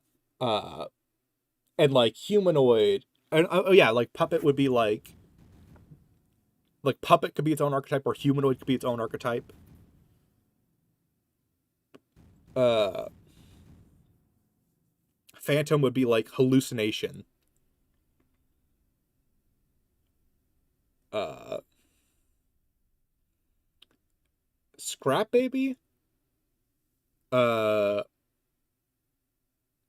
I think Scrap Baby would be like a high cost uh trickster card. You know how there's like cards with like a billion effects that are really like, that's strong, but like it's really hard to get to. Scrap Baby would have to be whatever that is for this game. Scrap Baby would have to be like, oh, delete an opponent's card on play if you trash cards in your hand.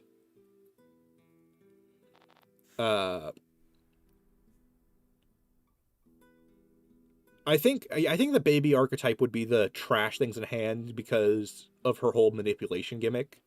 Because like think about it, she kills Michael, she fucks with the other fun times, and she kills like kids. So like I think the baby archetype would all be about destroying cards in your hand. Michael, I think Michael and the guards have to be like the defense archetype, like the battle of attrition players, and they would be human type. Uh,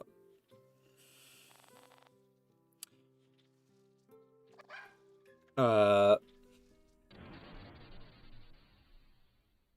Goodbye, big dog. Uh,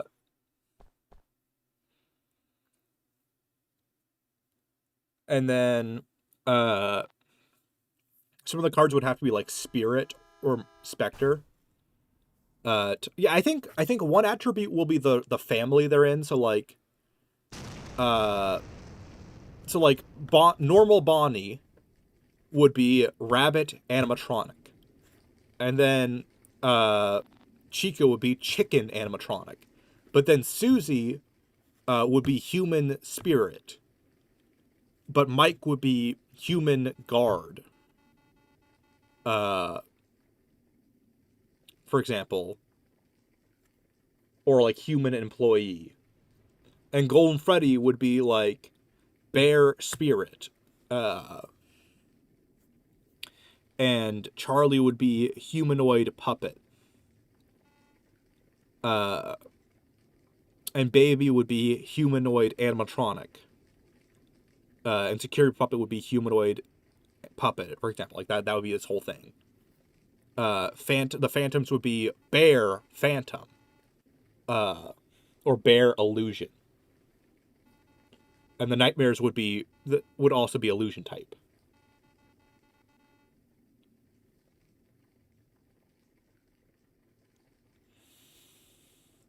Oh yeah, baby being able to play uh a ice cream token would be very funny. Who would be the question mark, or like I guess identified in Digimon? I think I think the shadows would have to be the question mark mechanic. And so would like Shadow Freddy, Shadow Bonnie, uh uh oh yeah, the Phantoms would all be debuffs. And Endo would have to be its own type too. Endo could be its own archetype entirely. Hi, big dog. Yeah, Old Man Consequences would be the question mark type.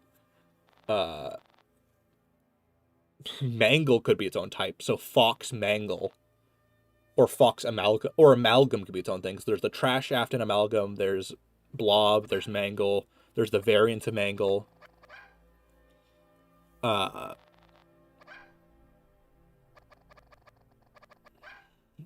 and it'd be so funny if the shadow mechanic, or not the shadow, the in Magic, there's the unhinged archetype, or not archetype. There's the unhinged sets, or like the joke decks. They do joke archetypes and things and all that.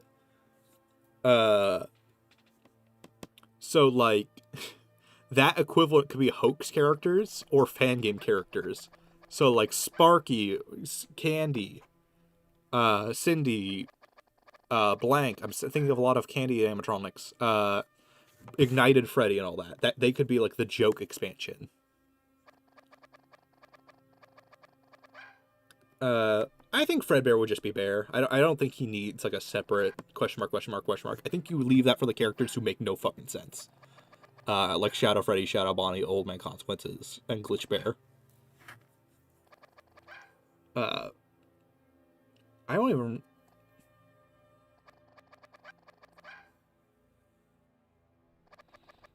Oh yeah, the rip up the card and let it sprinkle over the table archetype. That one's hilarious. Candy Cadet, I think would be... I think he'd be the question mark, or he would have to either be like a toy or question mark.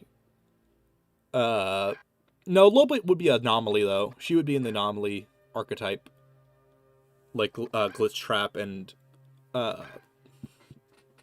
Mixus and all that. Yeah, Fox and Anomaly.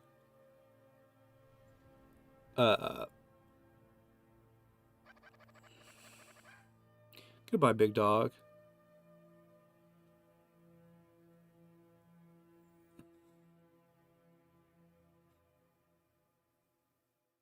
I think there would be like a Fox archetype where Foxy's all, like the Foxy deck is all about building things up. You can't overdo the question mark though. You can't just make everything a question mark if it's weird. Is the problem. The question mark archetype has to be things that make no fucking sense, like Trash in the Gang. Goodbye, big dog. It's now Giraffe Town. Normal Spring Bonnie. I think Springlock would be its own archetype. Potentially. Like, that would be a variant of animatronic. So, like, Spring Bonnie would be, Rabbit Springlock, and then Fredbear would be Bear Springlock, and then Golden Freddy would be Bear Springlock, and then, Springtrap would be, Rabbit Springlock. I'm not saying Lolbit is Glitch Trap. I'm just saying like they're the same type of creature for the sake of this. And then like the princess, I could also be seeing one where it's like human anomaly.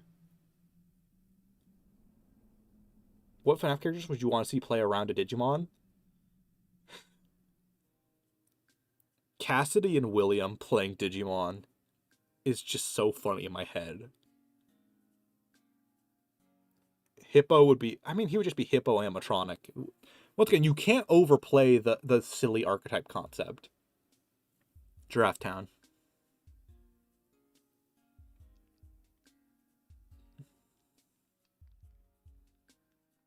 Oh, there's a... Hey, there's a special ending. Or no, it's not. This is just like a thing. Anyway, let's let this run out.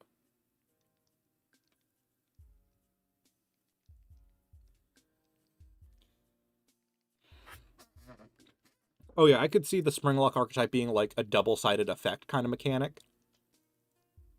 I could see you sacrificing a Spring Bonnie to play... I could see you having William on the field and Spring Bonnie, and then you sacrifice both to play Springtrap for free. With like added tokens or whatever. Will there ever be a FNAF tell-all book? I don't know. I don't think so.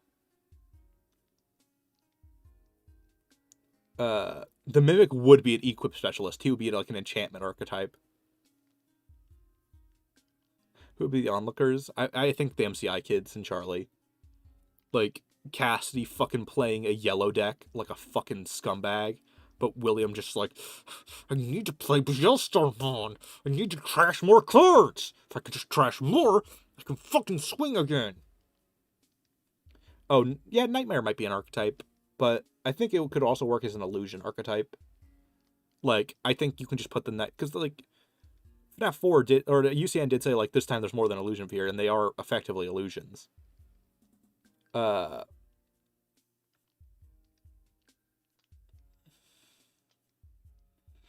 actually, I just thought of, like, the Spring Bonnie's gimmick could be you kill another card you control to do something. And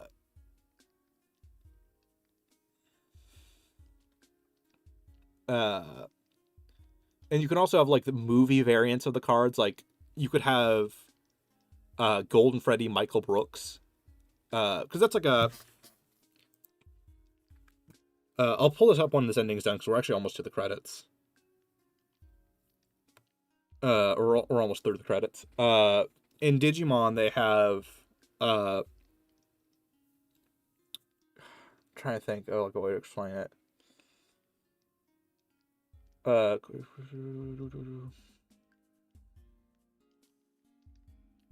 God, my brain just like died. I completely lost what I was going to say.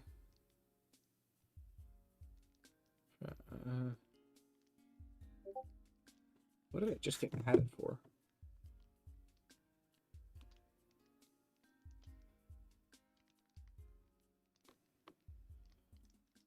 Oh, sometimes there's like, I've seen a video where there's like an end thing there. I don't really get.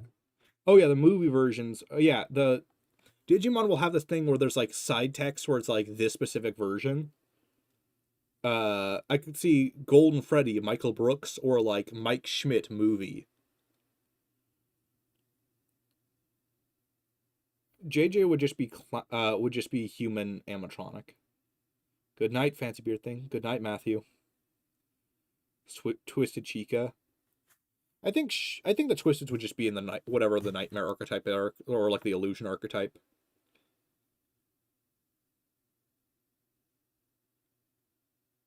I'm gonna have to make this a video now. I've talked about it too much not to.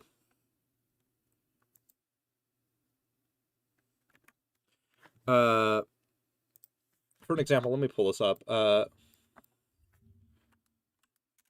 Kamiya V. This is like this is a very niche example of it. Oh, I can't show this because it's here. Let me just copy. Let me just like save the image. This should work. This isn't like revealing personal information. So like there's Tai Kamiya, but then there's Tai Kamiya V Tamer in parentheses. So like that you could do that for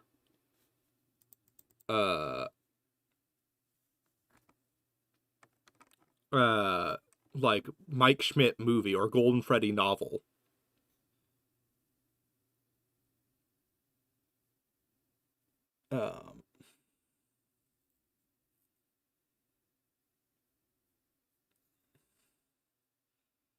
Oh yeah, I could see an entire illusion disc archetype. I think this is a good stopping point. I've beaten Giraffe Town. It's like it's all come full circle. Gregory would be human. I guess he would just be human. Human Vandal. I guess Child would be, so like Child would be like like if you have like type and then you have, or if you have like attribute and type, his attribute would be Child, his type would be human.